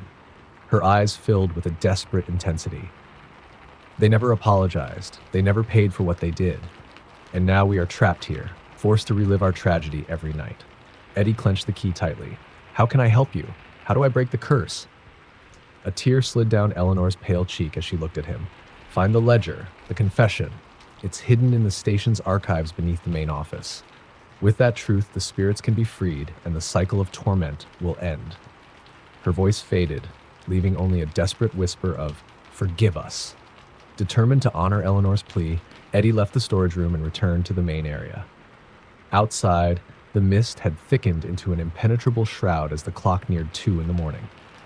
The sound of footsteps echoed in the background, steady, deliberate, as if someone or something was watching him. His resolve hardened. He knew what he had to do.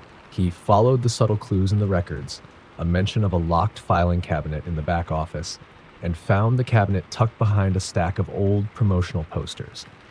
The key he held fitted perfectly into the lock, and with trembling hands he opened it, revealing a single ledger bound in cracked leather and heavy with dust. The pages were filled with handwritten confessions, dates, and signatures that spelled out the guilt and greed that had set the tragic events into motion. Eddie recognized names of city officials and businessmen whose power reached far beyond this small outpost. As Eddie read the ledger by the feeble light of a dying bulb, he heard a low, resonant rumble that seemed to vibrate through the very floor. The station shuddered, and for a moment, the oppressive darkness brightened with a supernatural glow. The ghostly faces of the damned flickered around him. Eleanor, a stern man with grief-stricken eyes, and countless others who had been forgotten by time. A voice, layered and sorrowful, whispered through the ledger's pages, "Let the truth be known. Let us be free." In that instant, the air around Eddie seemed to crackle with energy, and the faces of the past blended with the present in a waltz of agony and catharsis. Outside, the mysterious stranger reappeared near the window, his eyes no longer shrouded in malice, but alight with approval. "You have done well," he murmured. "You have embraced the truth that was long buried." Eddie's heart hammered in his chest as he confronted the ledger. "What now?" he asked, his voice tinged with both hope and fear. The stranger's answer was quiet, nearly imperceptible above the gentle hum of the wind. "Return the ledger to its rightful place, a hidden safe behind the old service door at the rear of the station. There, the confession will merge with the essence of this place and break the cycle. When the safe is opened, the spirits will be released, and the curse will fade like the mist at dawn." Eddie took a deep, steadying breath and cradled the ledger as though it were the very heart of the station. With careful steps, he moved through the gloom to the rear of the building. His path was lit only by the distant flicker of emergency lights that bathed the narrow service corridor in a ghostly red glow. Every step felt laden with the weight of history, as if the station itself were guiding him toward salvation. Reaching the service door, Eddie found the hidden safe embedded in the wall, a relic of a bygone era, its metal surface etched with symbols that he didn't understand but which seemed to hum with quiet power. With shaking hands, he opened the safe and slid the ledger inside. Almost immediately, the building vibrated with a resonant energy, as if a long-imprisoned spirit were stirring. A cacophony of whispers and sighs erupted around him, swelling into a crescendo that filled the narrow corridor. Through the intense tumult of sound, Eddie heard the voices of the lost, Eleanor's anguished cry, the stern plea of a betrayed father, and the lament of a countless multitude whose souls had been trapped. Then, as swiftly as it began, the noise dwindled to a soft murmur, and an overwhelming silence fell. In that sacred silence, the gas station's oppressive gloom seemed to lift, replaced by a quiet, mournful peace. The spectral faces faded, and the neon sign outside steadied into a gentle, reassuring glow. Eddie stood there for a long moment, the ledger's sacrifice etched into his soul, and the weight of unspoken truths lifted as the ghosts of the past found their long-awaited respite. Later that dawn, as the first light of day crept over the horizon, Eddie emerged from O'Malley's Fuel and Food forever changed. The station, now bathed in the soft glow of morning, no longer seemed haunted by malevolent forces, but rather a solemn monument to the tragedies that had come before. The mysterious stranger had vanished, leaving behind only the memory of his whispered warning and the hope that truth, no matter how buried, would ultimately prevail. Weeks later, local news reported that the gas station had been sold to new owners, its dark legacy finally erased by revelations that shook the community. Eddie had submitted his detailed account, along with the replicated ledger, to investigators, ensuring that the names of those who had suffered were not forgotten. In a small, respectful ceremony at the old station, descendants of the victims and those who had long sought justice gathered to remember and mourn. Eddie, standing quietly at the back, felt the weight of decades lift from his shoulders.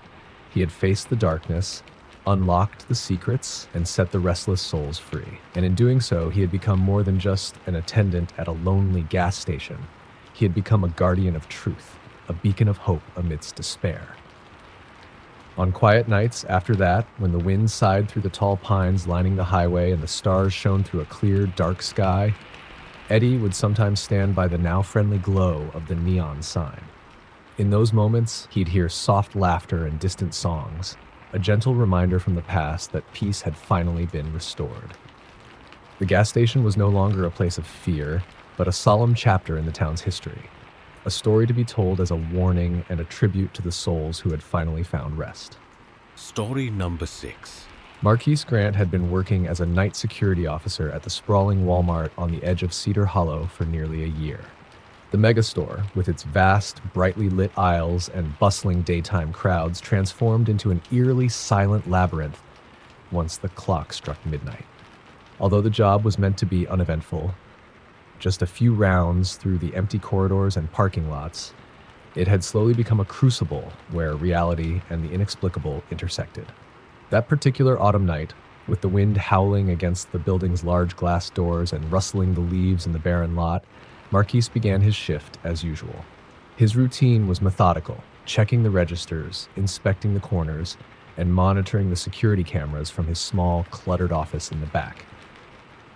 Yet, as he sipped his lukewarm coffee and scanned the monitors, something caught his eye. A glimpse of movement in the electronics department that defied explanation. On screen, a figure in a dark hoodie drifted between aisles, pausing as if to examine a product display. Marquis frowned.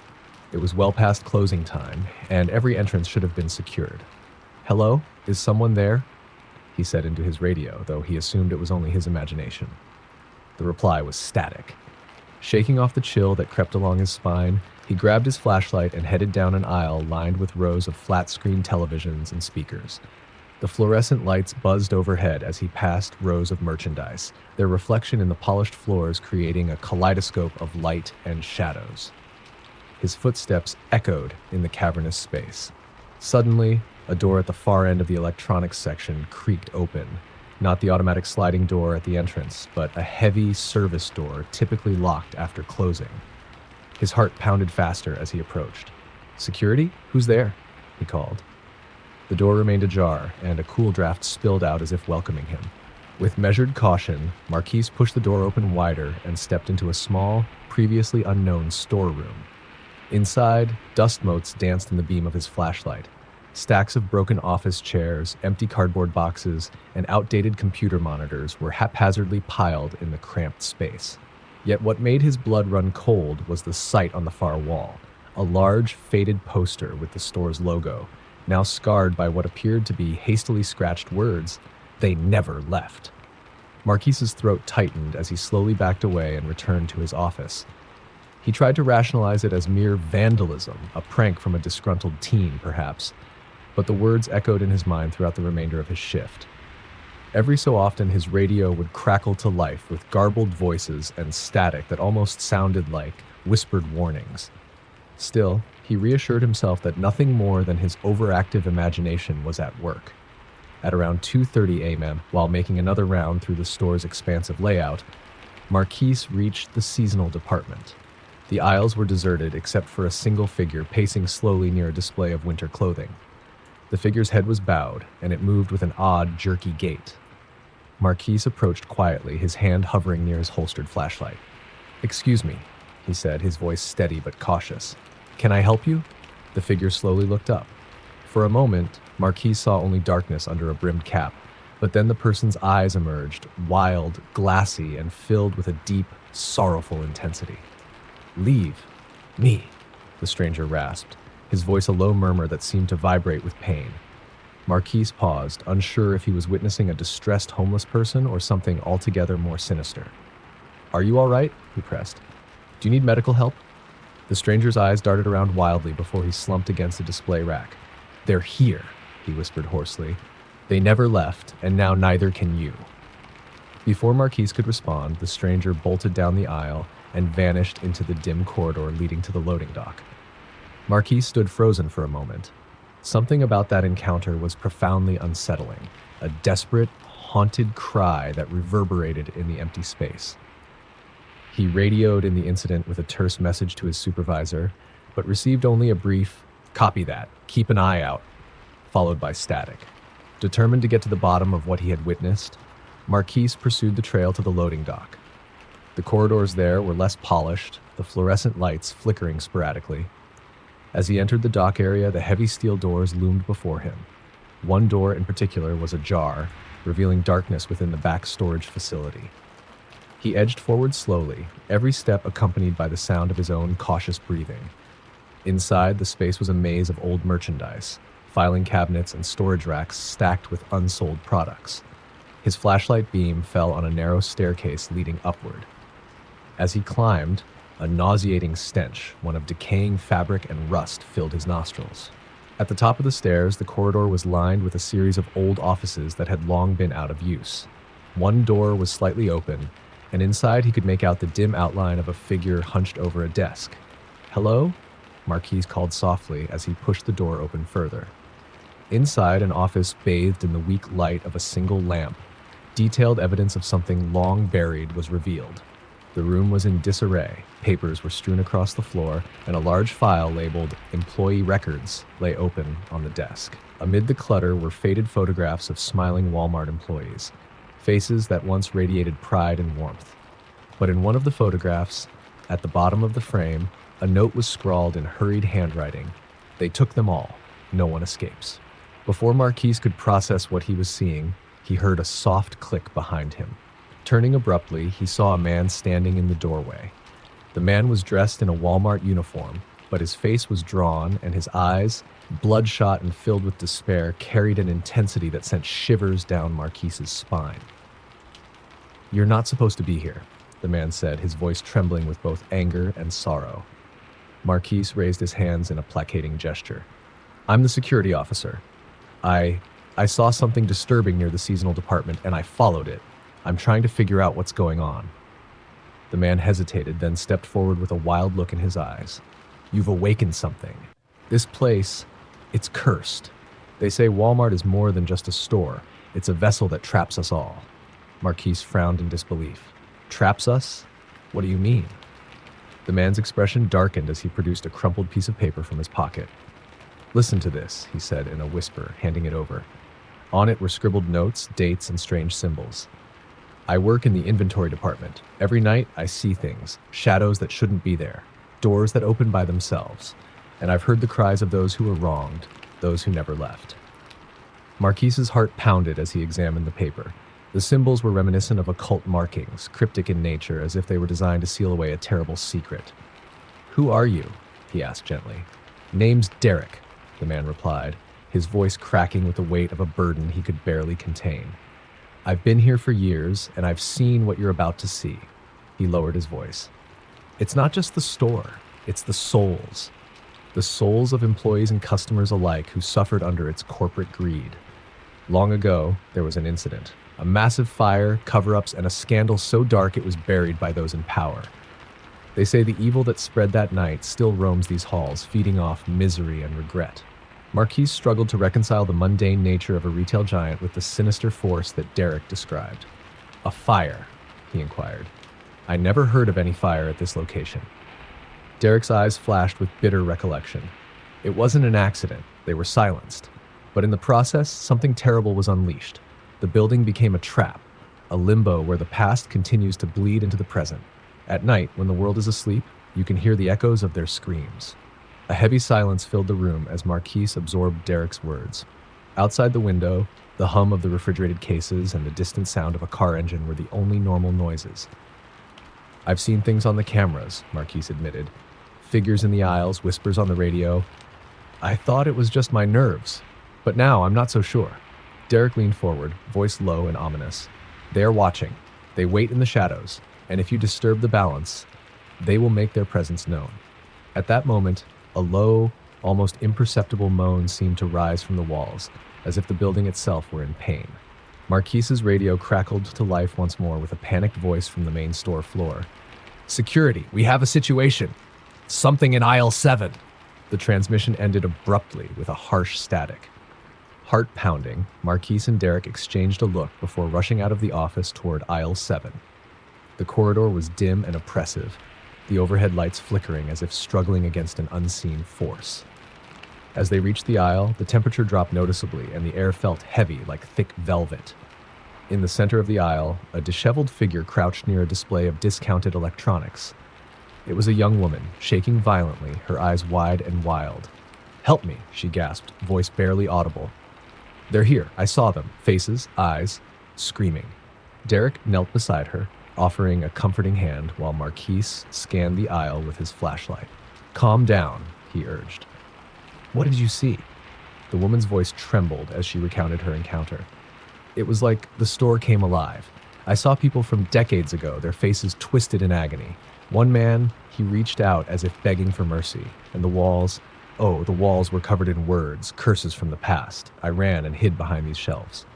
Marquis exchanged a grim look with Derek. The warehouse of merchandise seemed to exude a malignant presence. Stay with us, Marquis said, his voice careful but resolute. We need to figure out what's happening. Over the next hour, the trio barricaded themselves in the aisle, watching as shadows flitted in and out of the periphery.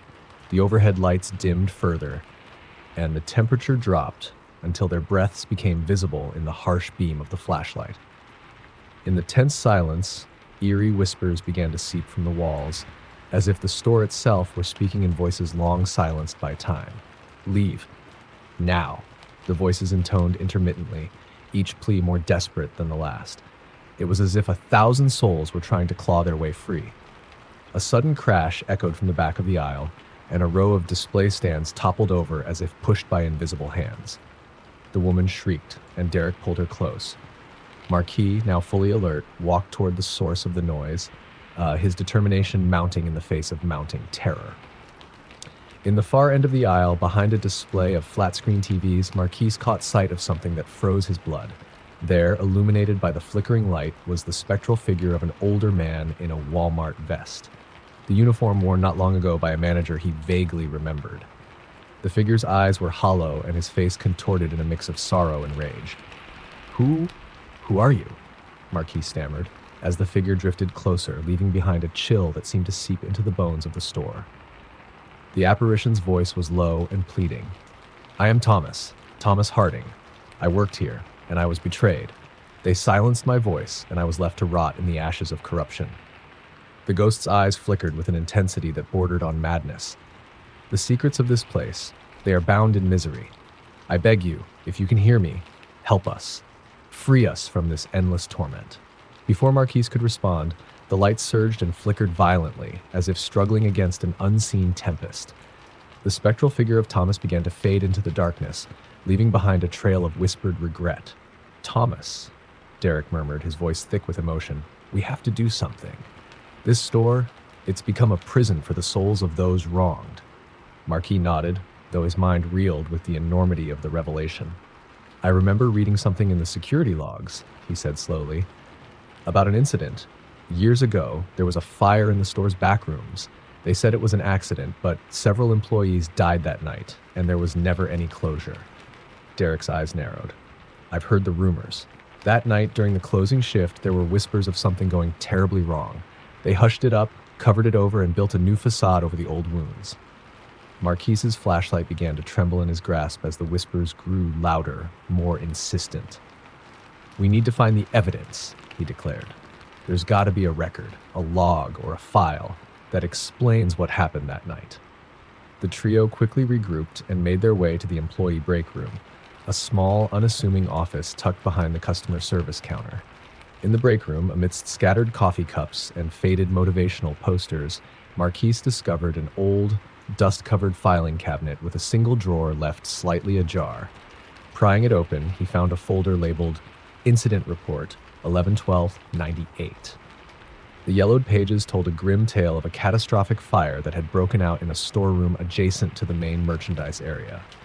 The report was vague, its language watered down by bureaucratic euphemisms. However, handwritten notes in the margins, scribbled by an anxious supervisor, spoke of cover-ups, missing employees, and a suspicious absence of follow-up investigations. Derek's hand shook as he read over Marquis's shoulder. They never held anyone accountable, he whispered. They swept it under the rug, but the souls are still here, trapped by that injustice. They want the truth to come out. Suddenly, the fluorescent lights flickered wildly once again, and a chill wind blew through the break room, scattering loose papers onto the floor. The voices, previously a distant murmur, now crescendoed into a harmonious wail, a symphony of grief and anger echoing from the very walls. In that cacophonous moment, the ghost of Thomas Harding materialized once more before them, his face etched with heartbreak and fury. Release us, he pleaded in a voice that resonated with sorrow. The ledger of truth is your key. Take it, and let the light of justice dispel these shadows. Marquis, with newfound resolve, clutched the folder to his chest. "We'll do it," he vowed, voice steady despite the terror that gripped him. "We'll bring the truth to light." Derek laid a supportive hand on Marquise's shoulder. "This isn't just about closure, it's about breaking the curse that has haunted this place for decades." At that moment, a deep, resonant crash reverberated through the building, a sound that seemed to shake the very foundations of the megastore. The lights dimmed to near darkness once again, and the building's speakers began to play a distorted, almost inhuman lullaby. Shadows coalesced along the floors and walls, and the air pulsed with an undeniable, malevolent energy. Marquise guided Derek and the traumatized woman back to his security office, determined to start the process of exposing the store's hidden history. Inside, amidst the hum of computer monitors and the steady beat of the cooling systems, Marquise began typing out a report, a detailed chronicle of his experiences, the spectral apparitions, and the damning evidence from the incident report. His fingers trembled as he recounted every chilling detail, every whispered word of revenge and remorse that had saturated the night. Even as he worked, the security camera feeds flickered with inexplicable images, faces appearing for a split second in mirrors or deserted aisles, and spectral figures lurking at the periphery of the frame. In one monitor, Marquise caught a glimpse of the mysterious stranger he'd seen earlier, a man in a dark coat whose eyes held a mix of sorrow and warning, and then he disappeared, as if swallowed by the darkness. Outside his office window, the first light of dawn began to break over the horizon. The oppressive nighttime terror gradually receded, replaced by the feeble hope of a new day. But Marquise knew that the truth he had uncovered was too potent to be silenced. With a final keystroke, he saved his report and prepared to hand it over to local authorities and media outlets. As he stepped out of the security office to check on the store before his shift ended, he noticed that the atmosphere had changed. The oppressive heaviness was replaced by a melancholic calm, as if the building itself had taken a long, mournful breath. The spectral voices had quieted to soft, indistinct echoes, the restless souls finally at peace, their burdens shared with someone who cared enough to remember. Marquise glanced over at Derek, who stood by a window, watching the sunrise. "Do you think this is enough?" Derek asked quietly, his voice laced with both hope and sorrow. Marquise nodded slowly. "It's a start. The truth has been uncovered tonight, and maybe now we can finally put these ghosts to rest." In that moment, as the pale morning light bathed the deserted aisles of the now silent Walmart, Marquise felt a bittersweet sense of closure. He had borne witness to something extraordinary, a tale of corporate cruelty, human tragedy, and the spectral echoes of lives lost in the chaos. And though the horrors of the night would haunt him for years to come, he knew that shining a light on the darkness was the only way to ensure that the past would never be forgotten. That day, local news broke the story of the long-hidden incident at the Walmart on Cedar Hollow Road. Investigations were reopened, and families of the victims found solace in finally learning the truth. The store underwent an extensive overhaul, its new management determined to honor the memory of those lost and to prevent such a tragedy from ever recurring. Marquise continued to work his shifts, now armed with the knowledge of what had transpired, and with the understanding that sometimes the silent corridors of a mundane retail store could harbor secrets far more sinister than anyone could imagine. And on quiet nights, when the store was empty and the only sound was the hum of lights and machines, he could still sometimes hear a faint whisper carried on the wind, a whisper urging him to remember, to tell the truth, and to ensure that the past was never buried again. Story number 7. The dusk sky burned with fleeting shades of orange and crimson as 4 friends, Megan, Trevor, Lisa, and Dean, ventured deep into the sprawling pine forest of Alder Creek. They'd been planning this camping trip for months, charmed by the promise of untouched wilderness and camaraderie under a blanket of stars. Yet, from the moment they pulled off the gravel road near the forgotten trailhead, an uneasy energy stirred in the cool autumn air. The locals in the nearby towns spoke in hushed tones about eerie occurrences, unexplained disappearances, and the lingering presence of something ancient and vengeful among the trees. None of them, in their youthful bravado, fully believed such stories. But as they trailed deeper into the forest, the line between legend and reality began to blur. They set up camp by the lake's edge, where the water reflected a fragile moon, and the pines whispered soft secrets with every rustle. Megan busied herself with pitching the tent while Trevor and Dean gathered firewood, their laughter and light conversation betraying an undercurrent of nervous excitement. Lisa, meanwhile, unwrapped a modest dinner as they shared ghost stories around the campfire. Even as the flames danced and shadows contorted across their faces, her voice faltered when she recounted a tale of a spectral camper said to haunt the same woods, seeking revenge for a past injustice. They say on nights like this, if you're alone in the woods, you might hear the lonely cries of someone who never got to leave, she whispered, eyes darting nervously into the darkness. As the night deepened, the once innocent whispering of the pines transformed into a chorus of disembodied voices. The wind carried sounds that mimicked familiar words, yet twisted into dreadful distortions, and the crackling of the fire seemed to mix with soft footsteps that circled the perimeter. Dean, who prided himself on his unflappable nature, shrugged off these sensations. "Don't worry, guys," he said with a forced chuckle. "It's just your imagination, fueled by too many horror movies." But even he couldn't hide the flicker of doubt in his eyes. Hours later, when the campfire had dwindled to glowing embers, Megan awoke to an insistent rustling outside their tent. In the brittle darkness, she could make out the silhouette of something moving among the trees.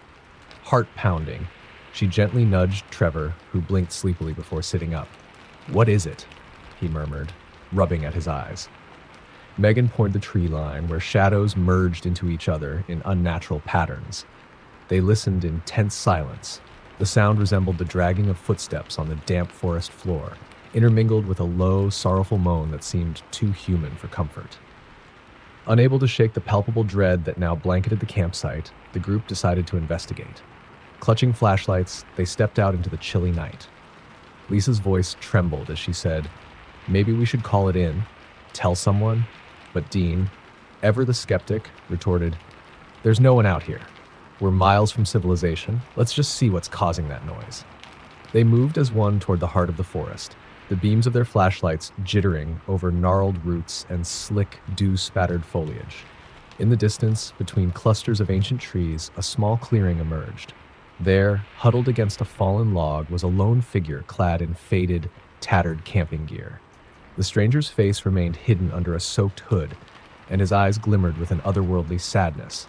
As they approached, the figure slowly raised his head, revealing gaunt cheeks and hollow eyes that bore the weight of unspoken sorrow. Trevor stepped forward, his tone hushed and earnest. "Sir, are you okay?" he asked. "Do you need help?"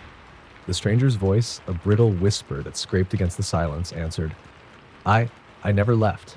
His words sent a chill through the group. Lisa's hand clutched Trevor's arm tightly as she asked, "What do you mean you never left?" The specter's eyes glowed with a tormented light. "This forest is my prison, a place where my soul has lingered long after my death," he said.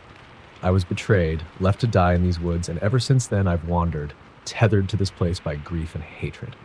His tone wavered between anguish and menace. Return what was taken from me, and I may find my peace." Megan took a cautious step forward. "Who are you? What was taken?" she demanded, struggling to mask her growing terror with determination.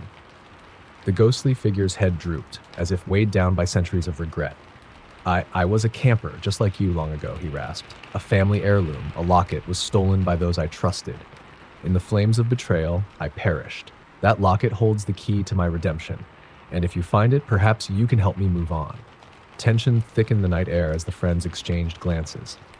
Dean frowned, skepticism carving lines across his brow. "This sounds like one of those ghost stories," he said flatly, yet even his voice bore hints of uncertainty. "What's to say it isn't just the wind playing tricks on us?" But Trevor, his expression grim and eyes wide with apprehension, interjected, "I don't know. Dean, look at him. There's something real about this, something undeniable." In the silence that followed, the spectral figure vanished as if swallowed by the darkness, leaving the friends alone, their hearts pounding in unison. Determined to help and compelled by a mix of fear and pity, the group returned to their camp and gathered their things. In the pale light of their flashlights and the dying embers of the campfire, they debated what to do next. Lisa, her voice wavering but resolute, insisted, "We have to find that locket." If it means freeing his tormented soul, then it's worth the risk. Megan and Trevor nodded in agreement, while Dean remained reticent, caught between disbelief and an instinctive urge to protect his friends from what might be a malevolent trap. The following morning, as the first weak rays of sunlight struggled through a thick canopy of clouds, the friends set off along a narrow, overgrown trail. The forest that had seemed eerily alive during the night now appeared somnolent and indifferent, its usual morning songs of birds tempered by an undercurrent of latent menace. Without the deceptive safety of modern technology, they relied on an old map they had picked up in town, a faded piece of paper with markings that hinted at natural landmarks and old campsite spots that were no longer in use.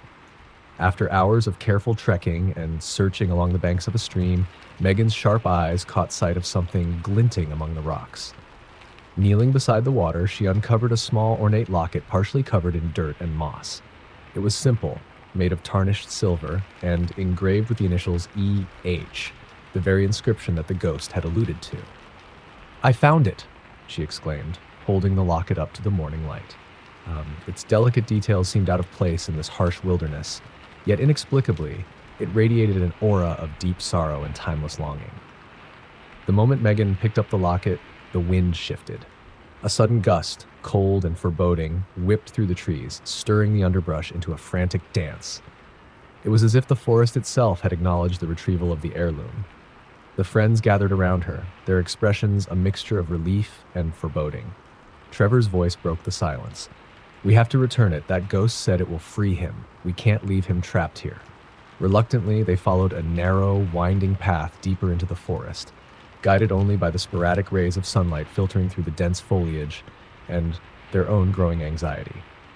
The path led them to a clearing encircled by towering pines, where ancient oak trees stood as silent sentinels over the land.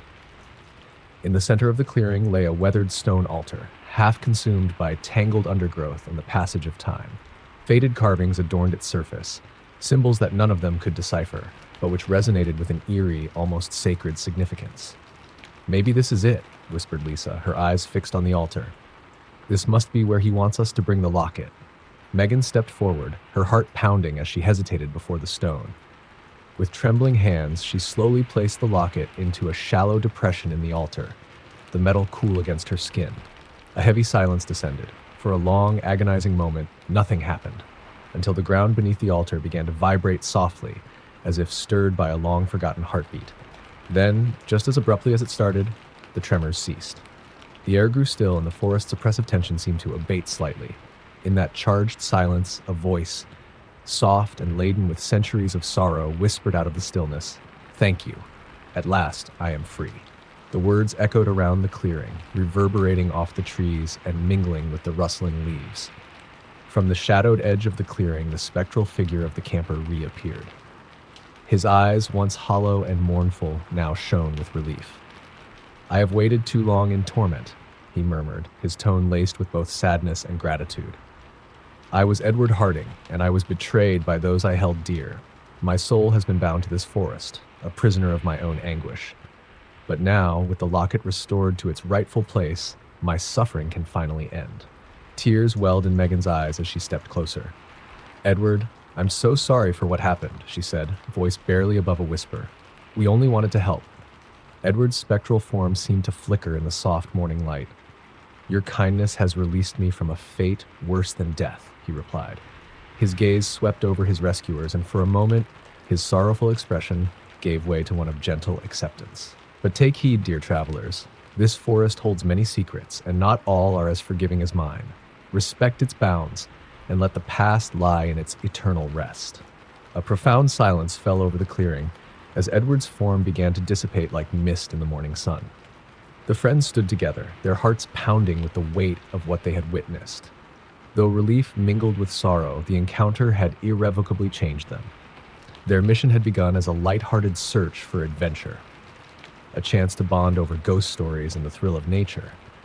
But it had evolved into something far more profound. A confrontation with the dark shadows of history and the enduring echoes of lost souls. Over the next few days, The friends found themselves haunted not only by the memory of that surreal encounter, but also by a lingering sense of responsibility. They returned to town, their story met with incredulity by those who scoffed at legends and dismissed campfire tales as mere fiction.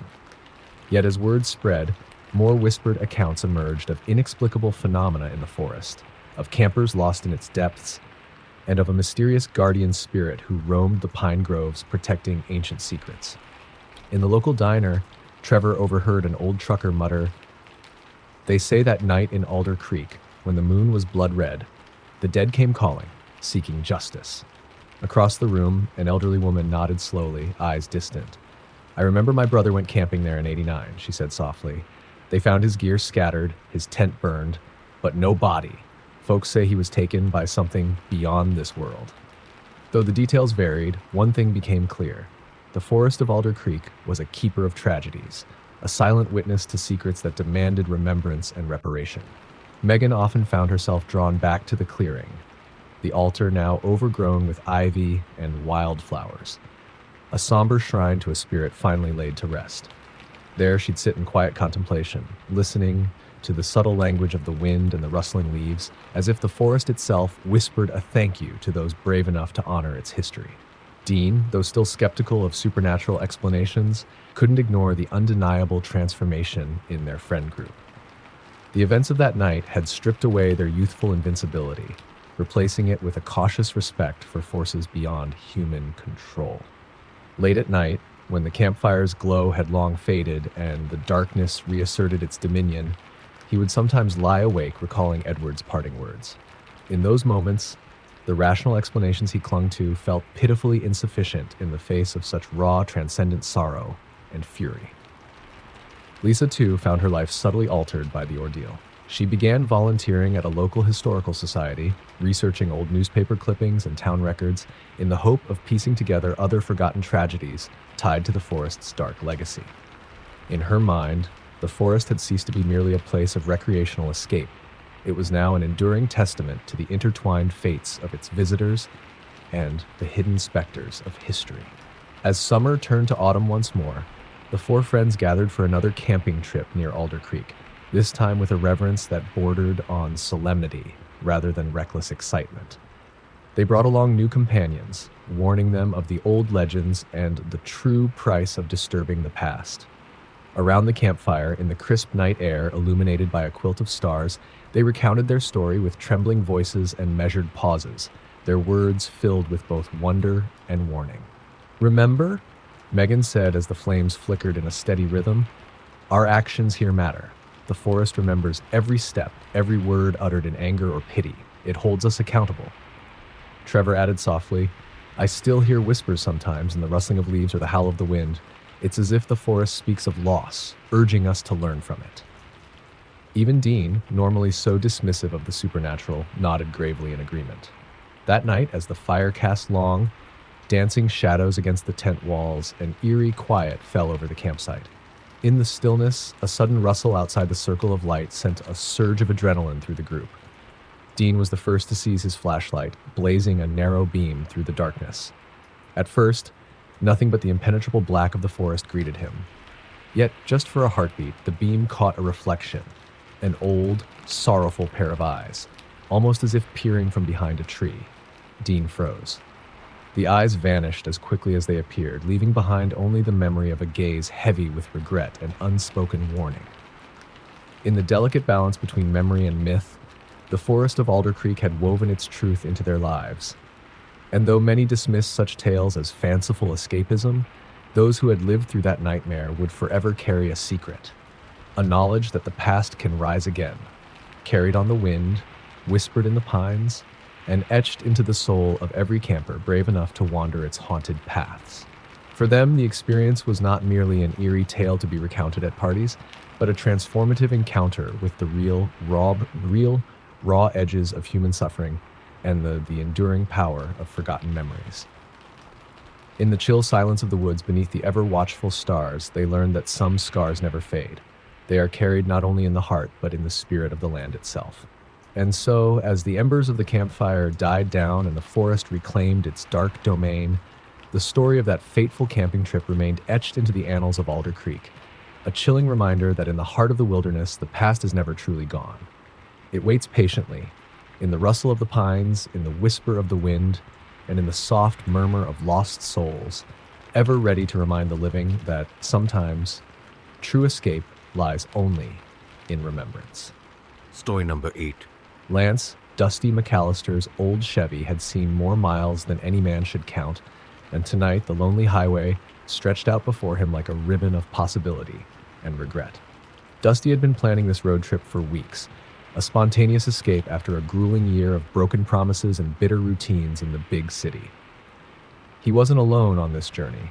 Joining him were his lifelong friends, Marina and Jorge, both seeking an adventure that could free them from their own personal demons. With a battered map, a cooler full of questionable sandwiches, and a mix of enthusiasm and anxiety, they set off on the dark asphalt veins of the country. Their destination was vague, a promise of open skies, quiet towns, and the whispered lore of hidden roadside attractions.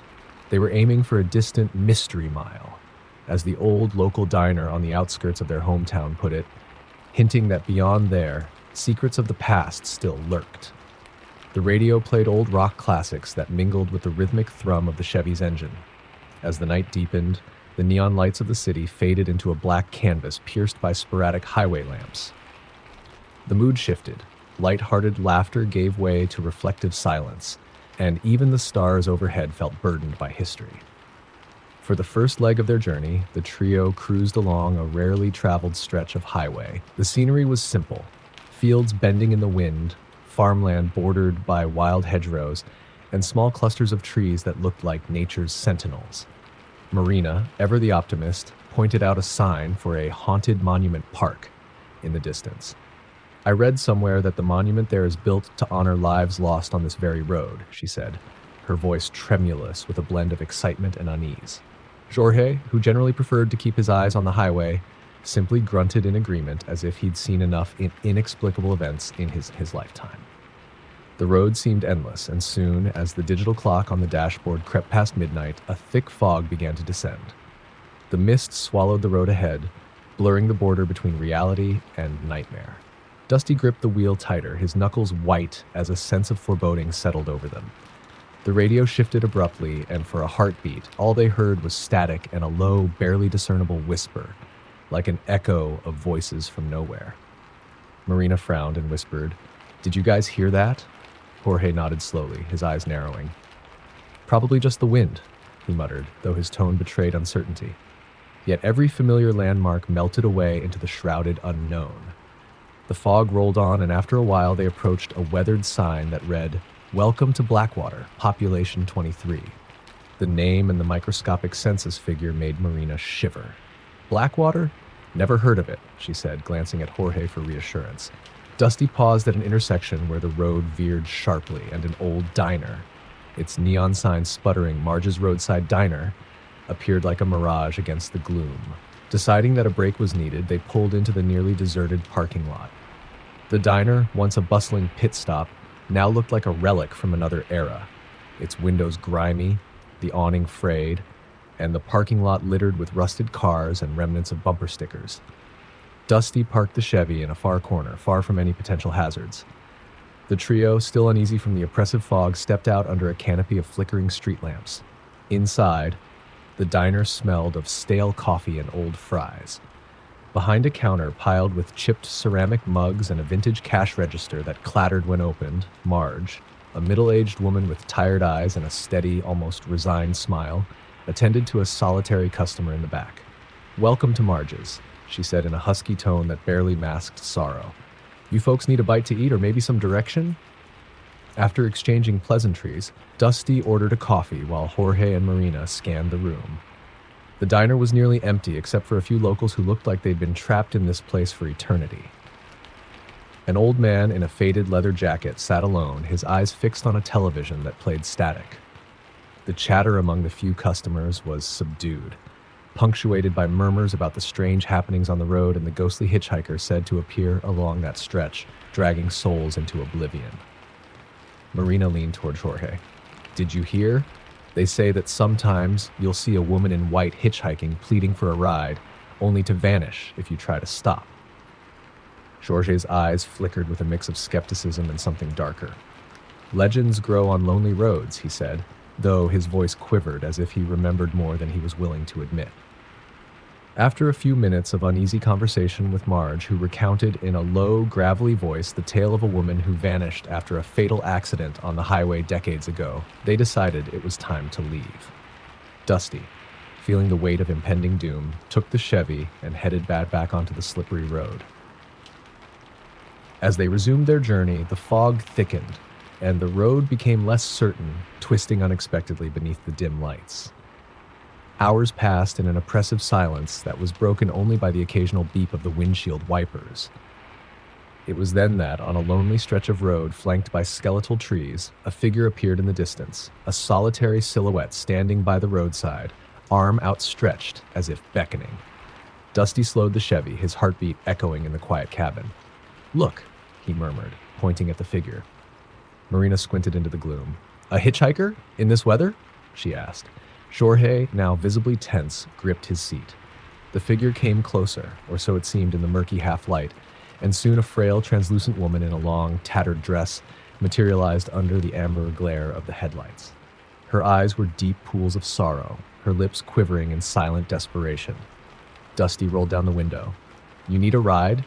he called, his voice tentative as if testing the air for illusions. The woman's gaze fixed on him, her eyes pleading. "Please," she whispered, and her voice was a fragile sound, echoing as if from a great distance. A moment stretched into an eternity as Dusty hesitated. The logic in his mind warred with an inexplicable pull to help, even though his instincts screamed caution. Finally, compelled by a mixture of compassion and a desperate need for answers to the gnawing mystery of the road, he opened the door. "Get in," he said softly. Marina and Jorge exchanged a look, a silent debate of whether this was a prank of fate or something sinister from the annals of horror folklore. They remained quiet as the woman climbed into the back seat, her presence curiously cold. As the trio drove on, the atmosphere inside the Chevy became thick with a tension that vibrated between dread and anticipation. The hitchhiker sat silently, her eyes lost to the dark outside. Finally, after what felt like an eternity of uneasy silence, she spoke in a voice that was both haunting and filled with regret. "Take me to Blackwater, please. That's where I belong." Dusty glanced at the others in the rearview mirror. "Blackwater, huh?" he said cautiously. "It's not far, but you sure about this?" The woman's gaze was unwavering. "I have been waiting for so long," she murmured. The road resumed its winding course through the fog, and soon enough, the decrepit sign for Blackwater reappeared, the letters barely visible in the dim light. The town looked as desolate as the diner they had left behind, an abandoned relic clinging to memories of life long past. Dusty parked near a rundown gas station that looked like it hadn't seen a customer in years. Outside the Chevy, the hitchhiker stood up as if drawn by an unseen force. "Thank you," she said, her voice now resonating with a melancholic finality. "I must go now." With that, she stepped away from the vehicle and vanished into the swirling mist before their eyes, leaving behind nothing but the echo of her plea. The silence that followed was deafening. Marina's eyes filled with unshed tears as she whispered, "Who was she? And why did she want to go to Blackwater?" Jorge remained stoically silent, yet the furrow between his brows betrayed his inner turmoil. Dusty, now shaken to his core, started the Chevy again and pulled away from the gas station. As they drove through Blackwater, the streets were empty, the buildings shuttered, and an oppressive sense of abandonment clung to every curb and corner. They found themselves on a narrow lane that led to the outskirts, a place where the story of the haunted hitchhiker was said to originate. Dusty parked outside an old, dilapidated farmhouse that appeared to be the last standing structure in an otherwise desolate landscape. The farmhouse, its paint peeling and windows darkened with age and neglect, exuded a quiet melancholy. Marina stepped out first, her curiosity overcoming her fear. "This looks like it," she said softly, as if in a prayer. Inside, the air was thick with dust and the faint aroma of decay. Faded photographs and abandoned belongings were scattered about, each piece a relic of lives once lived. In a corner of the living room, partly hidden beneath a moth-eaten quilt, lay a small, ornate jewelry box. Dusty picked it up gingerly, the wood warm from years of forgotten memories. Inside, resting on a cushion of velvet, was a silver locket inscribed with the initials EH. His hand trembled as he turned it over, recognizing it as the same heirloom mentioned by the hitchhiker. Before he could utter a word, footsteps echoed in the darkness upstairs. Jorge and Marina stiffened. Dusty exchanged a wary glance with them as he slowly ascended the creaking staircase. At the top of the stairs, the corridor was narrow and lined with old portraits, whose eyes seemed to follow them in the flickering light of Dusty's flashlight. In one of the rooms, the door was ajar. A low moan, filled with sorrow and anguish, drifted from within. They pushed the door open and found themselves in what appeared to be a child's bedroom, frozen in time. A small space with a rickety bed, a broken music box, and drawings taped to the walls. In the center of the floor, the same silver locket lay on its own, glinting under the weak beam of the flashlight. As Dusty reached for it, a soft voice hissed from the shadows. "Return what is mine."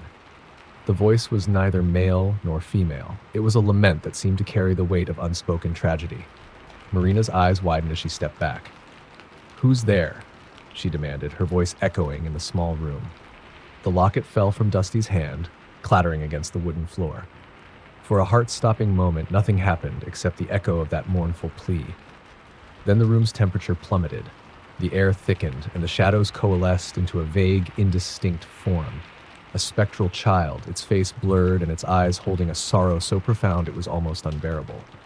"I lost it," the apparition wailed in a tone that tore at the fabric of time. "They took it away from me in the flames. Return it! Return my locket." Dusty, tears welling in his eyes, picked up the locket again, feeling its cold metal against his skin. "I'm sorry," he whispered. "I didn't know." With trembling hands, he placed the locket into a small carved recess on a mantelpiece that looked strangely untouched by decay. The ghostly figure shuddered, its form flickering like a candle flame in the wind, then slowly faded into the darkness with a final whisper of gratitude. Outside, as the night surrendered to the weak light of dawn, the trio gathered in the overgrown yard. The farmhouse, though still cloaked in sorrow, seemed somehow lighter now, a burden partially lifted by the act of restitution. They left Blackwater with heavy hearts and a story that would haunt them for the rest of their lives, a tale of a road trip that blurred the line between the living and the dead.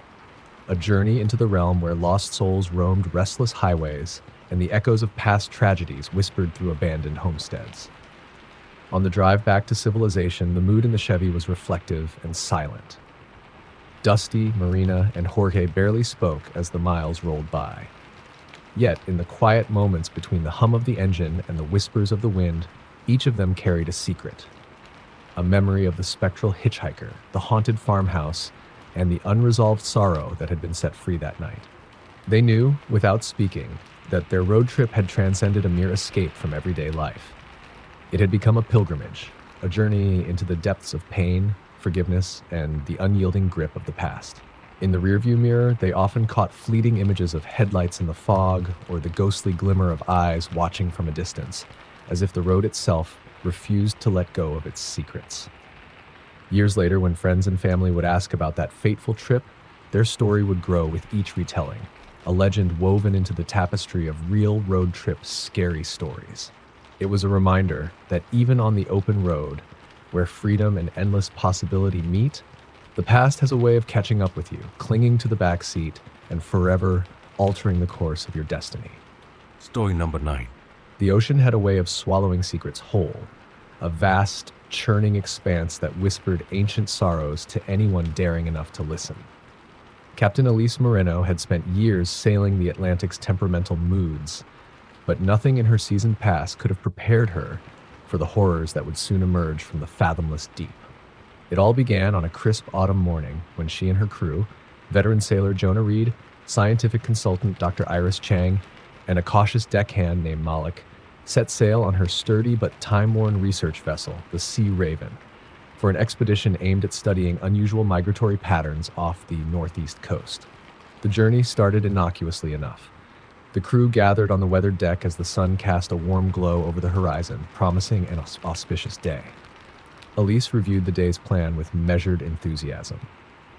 "We'll begin our course toward the coordinates near Blackwater Shoals," she announced. "There's been anomalous satellite imagery in that area, something that defies normal ocean currents. Dr. Chang, your instruments should help decipher whatever it is. Iris, adjusting her round spectacles and clutching an array of high-tech devices, responded in a tone equal parts excitement and apprehension. I've never seen data like that. Readings that suggest thermal disturbances and magnetic anomalies far beyond what natural phenomena could account for. Jonah, his rugged face weathered by countless storms, muttered, "The ocean hides things that man's not meant to see."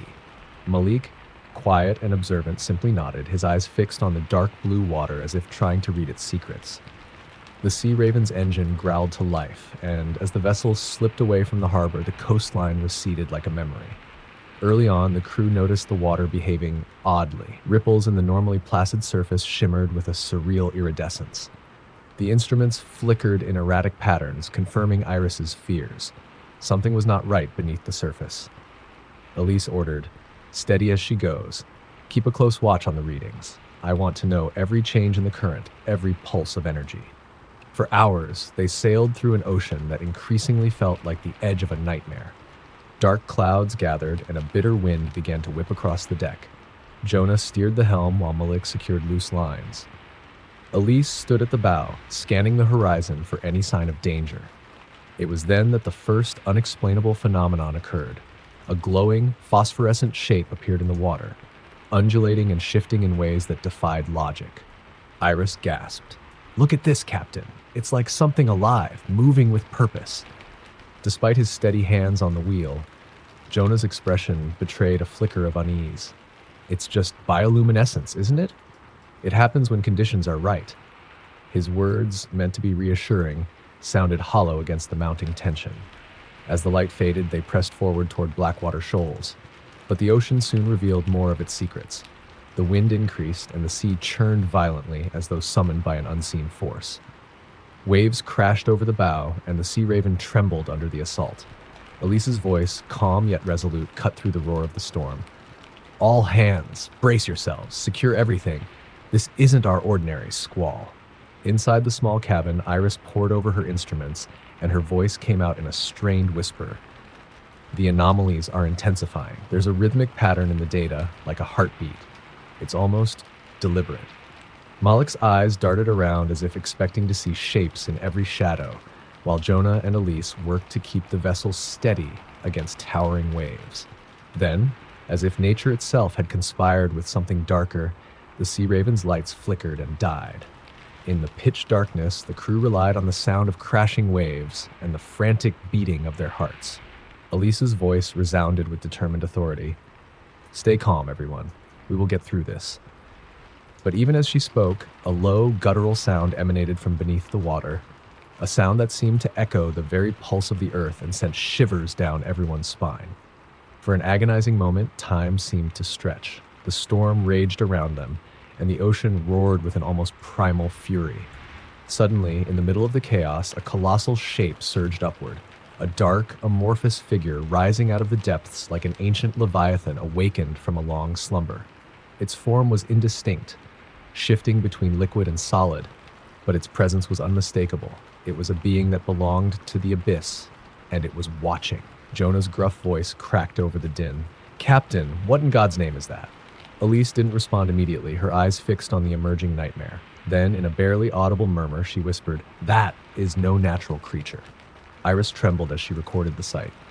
Her scientific curiosity clashing violently with the dawning realization that they were facing something beyond human comprehension. The creature's dark mass circled the Sea Raven as if studying it, its movements deliberate and almost predatory. Malik, who had been silently recording every tremor and creak, gasped, "It's coming closer. What do we do?" Elise's mind raced. The vessel was not designed for such confrontations with the unknown. This was not a test of its seaworthiness, it was a trial of human resolve. "Sound the alarm and prepare to abandon ship if necessary," Elise ordered, her voice echoing with authority. The crew scrambled to secure lifeboats and gather emergency gear. But before any decisive action could be taken, the creature spoke. If speaking it could be called that, a deep, resonant rumble that vibrated in their chests. "Leave," it intoned, the word repeated in a haunting cadence that transcended language, carrying with it centuries of sorrow and malice. "Leave now, or be consumed." The command wasn't a threat. It was a decree from the ancient deep, a force that had governed the oceans long before human memory. Iris, her eyes wide with terror, pleaded, "Captain, we need to comply. This is beyond us." But Elise, ever steadfast, hesitated. "We aren't leaving without answers," she replied, her tone resolute. "There's something here we must understand." Jonah, gripping the helm as if his life depended on it, interjected, "Elise, we're outnumbered by the ocean's wrath. You want answers? Then we're going to get them, but we need to be smart.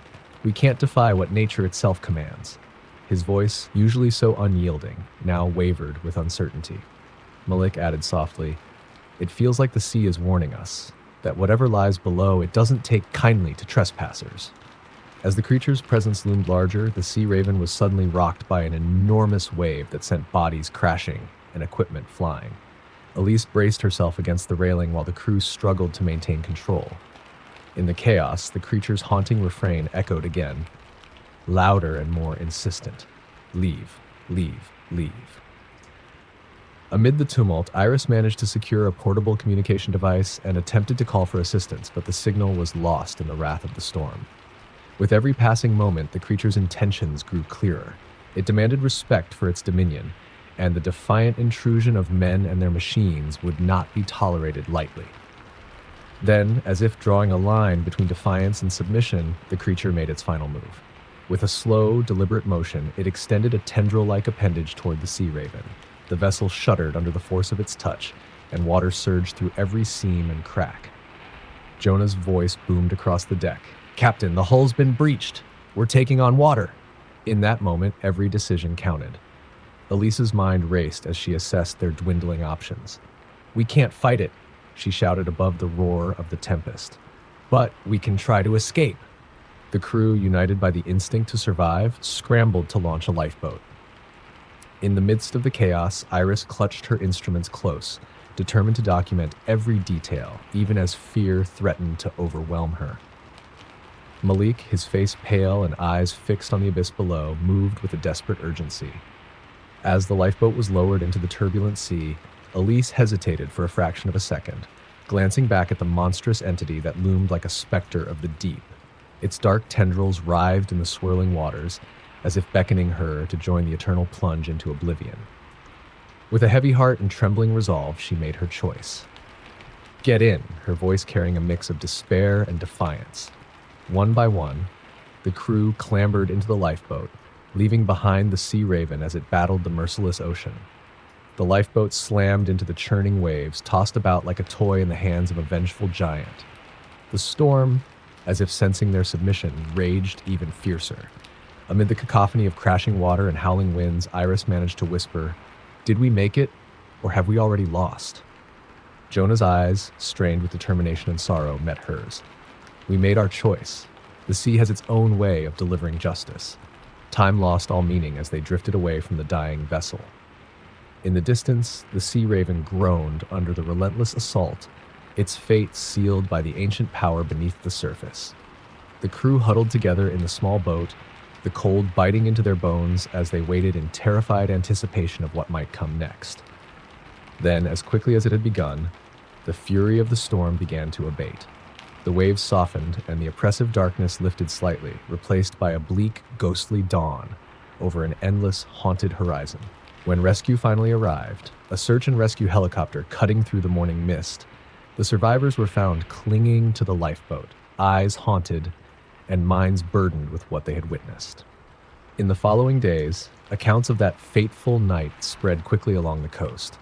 Local fishermen and mariners spoke in hushed whispers of a creature of the deep, an ancient guardian of the ocean's secrets, and of a cursed ship that had dared to disturb a force older than man. Insurance investigators, government officials, and even seasoned marine biologists were baffled by the inexplicable events at Blackwater Shoals.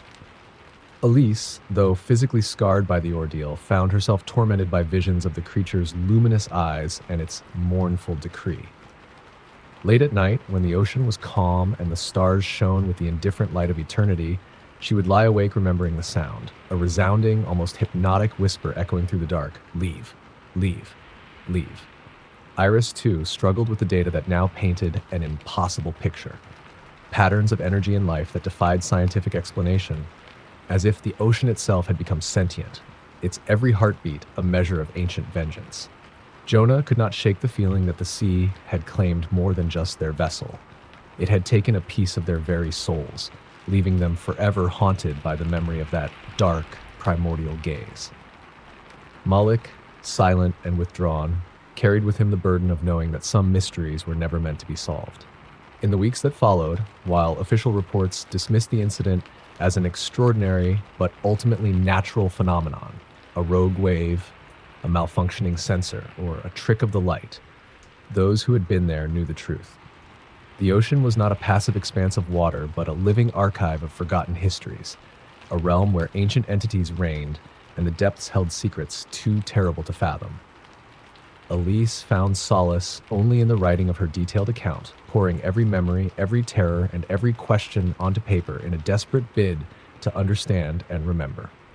In her journal, scrawled in ink that blurred in the damp of her sleepless nights, she wrote, "The ocean is both our protector and our executioner. It guards its secrets with relentless cruelty, and those who venture into its domain must pay a heavy price. I came seeking answers and found only the echo of ancient sorrow, a warning from an unfathomable depth." A few months later, as she sat on the deck of a rescue vessel returning to port, Elise watched the horizon with a mixture of relief and dread. The vast, relentless ocean stretched before her, an endless tapestry of mystery and power. In that silent expanse, she sensed that the creature still lingered, waiting patiently for the next soul brave or foolish enough to challenge the deep. And though the sea raven was gone, its memory, a ghostly vestige, remained etched into the fabric of the ocean and into the hearts of those who had survived its rage. In time, many of the survivors of that ill-fated voyage drifted into silence, their eyes haunted by visions too profound to forget, their voices barely above a whisper whenever the topic arose. Yet the legend of that night endured, passed from one seafaring soul to another, a reminder that the ocean is not merely a vast reservoir of water and life, but a repository of ancient power and unyielding mystery. And somewhere in the distant blackness beneath the ceaseless waves, the creature's eyes still glowed with an ancient inscrutable wisdom, a constant reminder that some warnings come not from fear alone, but from the inexorable forces of nature itself. Story number 10. The Silver Spoon had been a landmark in the heart of the city's old district for over 40 years, a cherished restaurant known for its classic dishes, lavish decor, and an air of nostalgia that wrapped around every patron like a warm embrace. But beneath the polished silverware and the gentle clink of fine china lay a secret darker than the faded velvet drapes adorning the walls. For years, whispered rumors had circulated among longtime employees and regular diners, speaking of inexplicable happenings in the back rooms and in the corridors that ran under the main dining hall, a secret history that even the most ardent fans of the establishment dared not speak aloud. Now, on one stifling summer evening, those long-hidden horrors would claw their way into the limelight. Marlene Alvarez, the restaurant's head waitress, was closing up after a busy evening. Her career at the Silver Spoon had spanned nearly 2 decades. She remembered when the dining room pulsed with joyful chatter, when every table was a stage for celebrations and quiet confidences. But in recent months, Marlene had noticed that something was amiss.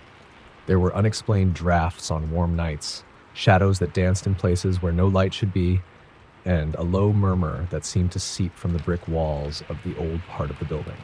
Tonight, as she methodically wiped down each table, her hands stilled when she saw a small red stain that hadn't been there before. On an antique tablecloth in the corner booth, a stain that resembled dried blood. "Not again," she muttered under her breath. It wasn't the first time she'd encountered eerie traces around the restaurant, but each occurrence filled her with the sense that the past was not content to remain buried. After locking the front door, she made her way to the staff break room, planning to call it a night and head home. Instead, a soft, almost imperceptible sound lured her to the narrow hallway beyond the kitchen. A faint, rhythmic tapping, like someone or something knocking at an old wooden door. With her heart pounding, Marlene crept toward the sound and found a door she'd never noticed before, partly hidden behind stacks of unused chairs. "Hello?" she whispered, her voice catching in her throat. The tapping abruptly ceased, replaced by silence so profound it roared in her ears. Summoning every ounce of courage, she slowly turned the handle. Beyond the threshold was a narrow stairway descending into darkness, a passage that smelled of damp decay and old regrets. In that instant, every horrifying tale she'd ever overheard about the silver spoon, stories of a missing chef from the 1970s, of a patron who'd vanished in the cellar, raced through her mind. Still, driven by a need to understand, she stepped into the gloom. At the bottom, the stairs opened into a long-forgotten storage corridor, filled with crates, old menus, and cracked plastic sleeves, and dusty artifacts of the restaurant's earlier, more glamorous days. As Marlene advanced with a flashlight, its beam sliced through cobwebs and layers of neglect, she came upon a heavy metal door with peeling paint and an ornate handle engraved with a single word, repose. A wave of dread swept through her as the name leaped to mind. This had once been the staff's sleeping quarters, or so the records said, but rumors persisted that this room had been sealed off for decades. With trembling fingers, she pushed the door open. The room before her was a shrine to time's cruelty, a dilapidated dining area with a single long table, its surface stained with age and secrets, chairs that lay toppled over, their cushions torn and stained, and in one darkened corner, a solitary mirror that reflected a ghostly haze. At the center of the table sat an antique silver spoon, its handle twisted into grotesque shapes reminiscent of agony. Marlene's pulse thundered in her ears as she approached it. Just then, the sound of footsteps echoed softly from behind her, and she spun around. No one was there, only the whisper of fabric sliding on cold stone. A voice, low and mournful, broke the silence. "You should not have come here," it said, every syllable heavy with sorrow and warning. "Return before the shadows remember." Marlene's eyes widened and she staggered backward. "Who's there?" she demanded, her voice quivering despite her attempt at composure. The silver spoon on the table rattled as if agitated by some unseen force, and a chill wind swept through the room, extinguishing her flashlight momentarily and plunging her into darkness. Minutes, or perhaps an eternity, passed in unsettling silence before the beam flickered back to life. The room was empty, but the oppressive sense of being watched remained. Clutching her apron tightly, Marlene hurried back up the stairs and slammed the door behind her. She sat in the staff room for a long time, tears welling in her eyes, questioning whether what she experienced was merely a trick of the mind, a hallucination born of exhaustion or an overactive imagination fueled by old ghost stories. That night, Marlene couldn't sleep. In the dead hush of her small apartment, every creak and sigh of the building whispered ominous riddles. She recalled the voice from the hidden room and the silver spoon, a symbol of the restaurant's legacy, now tainted by inexplicable sorrow. Unable to quiet her thoughts, she resolved to find answers the next day. At dawn, with shaking resolve, Marlene arrived early at the Silver Spoon. The restaurant was empty, sunlight streaming through the tall windows and casting long, dancing shadows on the polished floors. Marlene's hands were steady as she prepared for the morning rush, yet her mind was preoccupied with questions. She approached Hector, the elderly manager who'd been with the restaurant since its inception, hoping he could shed light on the restaurant's darker history. "Hector," she began in a hushed tone as she moved through the ornate dining room, "have you ever heard of the room marked Repose beneath the restaurant? I think it's been closed for years, but something in there. Something isn't right." Hector's lined face darkened, and he sighed deeply. "Marlene, there are stories, old ones that the staff are warned not to speak of. They say that many years ago, before this place was the respected establishment it is today, a terrible accident occurred. An influential chef, Lorenzo Montoya, who was more than just our head cook, was accused of stealing recipes from another famed restaurant. The scandal grew, and a rival set a fire in the storage room. Lorenzo died in that fire, and his spirit never left these halls. Some believe his soul was locked away in that chamber marked Repose, cursed to roam its corridors seeking justice or revenge." His voice trailed off as he glanced around to ensure no one listened. "It's an old tale, but many who've worked here have experienced things that can't be explained." Marlene's heart pounded. "You truly believe this?" she asked, her voice barely concealing her apprehension. Hector nodded gravely. "Some nights, you can hear the kitchen utensils clattering on their own. Sometimes, a cold gust of wind will sweep through the dining hall as though the hand of sorrow itself has passed by. We never speak of it openly for fear that the past may awaken." That very afternoon, while serving a table of regular diners, Marlene caught sight of something that made her blood run cold. A flash of silver out of the corner of her eye, like a tiny glint disappearing behind a pillar near the kitchen. She followed it and reached the staff entrance, but found nothing amiss. A chill settled in her bones, reminding her of the hidden room and the sorrowful warning she'd received. Determined to uncover the truth and free herself of the ghostly burden, she decided to return to the hidden chamber that night after closing. Under a moonlit sky and with the entire restaurant hushed in slumber, Marlene retrieved a set of keys from Hector's desk, the key to the staff back rooms that she'd once thought inconsequential. She slipped through the quiet corridors, past the kitchens where simmering pots and quiet clangings were replaced by eerie stillness, until she reached the narrow staircase leading down to the storage corridor. The memory of her earlier encounter played over in her mind. The silver spoon on the table in that room, the sorrowful voice, the creeping dread, and yet her resolve only hardened. She had to know what truth lay hidden beneath the veneer of the silver spoon's illustrious reputation.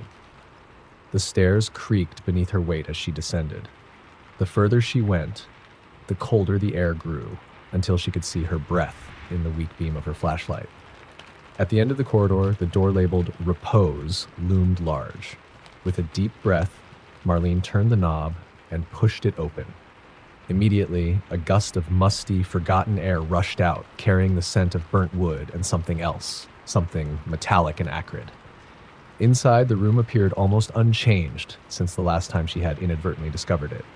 The long table was still there, the chairs still toppled in disarray, and in the center of it all lay the antique silver spoon. But now, by the dim light of her flashlight, she noticed something new. A set of handprints, as if imprinted in grease and soot, marked the wall behind the table.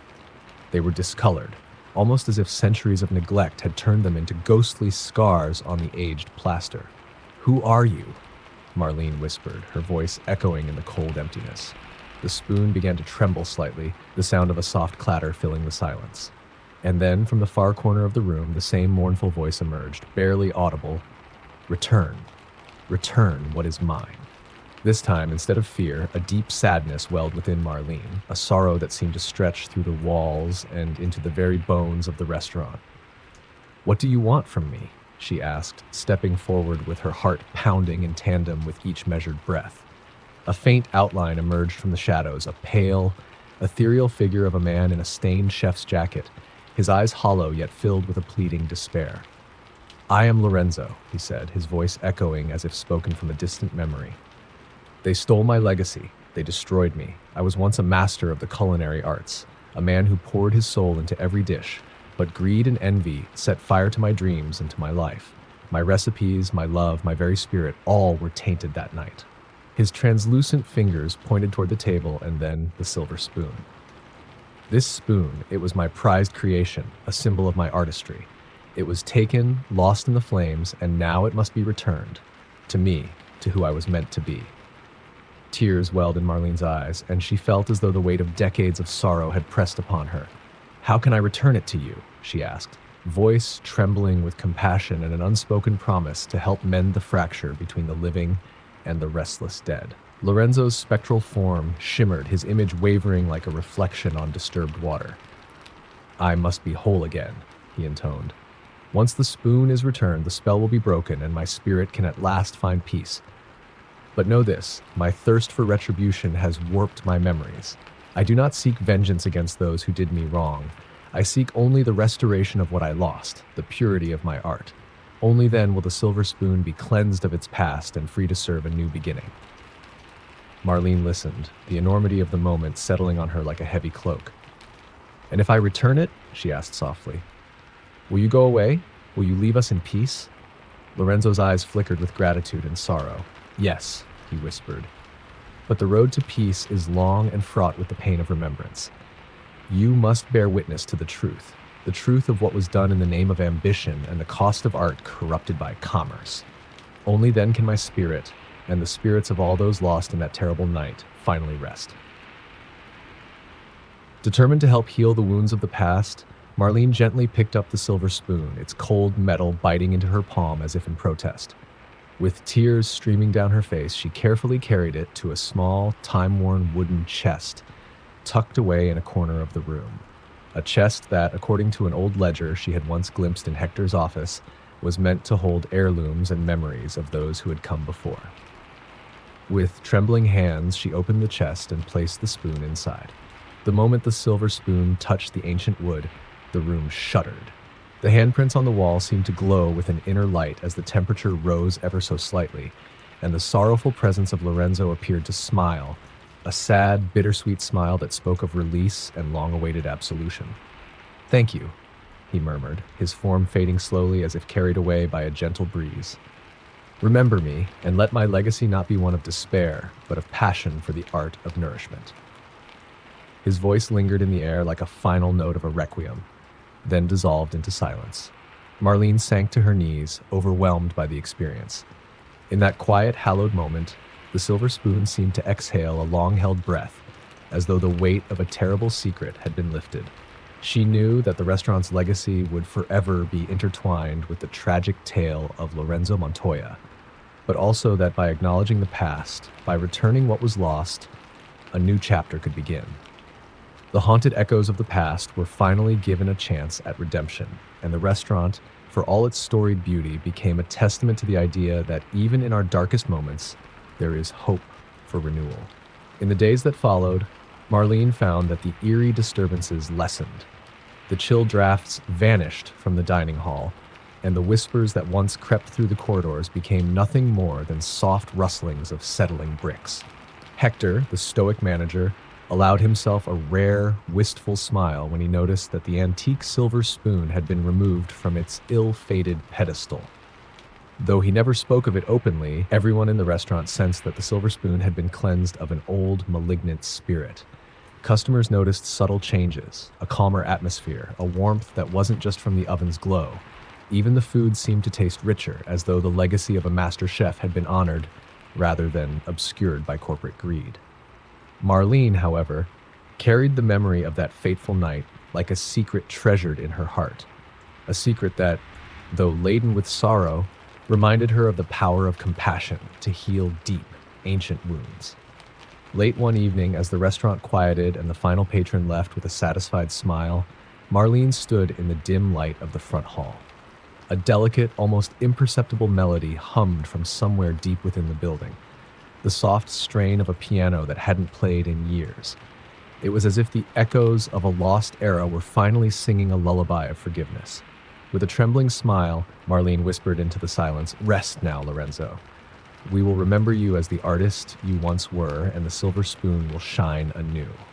And so, while rumors still circulated among those who loved a good ghost story, the true tale of the silver spoon came to be understood as a story of redemption. A reminder that sometimes, to move forward, one must first confront the ghosts of the past, honoring their memory with empathy and a steadfast resolve to create a better future. In that old restaurant where every dish carried a piece of history, the past was not erased but transformed, becoming a quiet beacon for all who sought solace in the warm, comforting embrace of shared stories and timeless culinary art.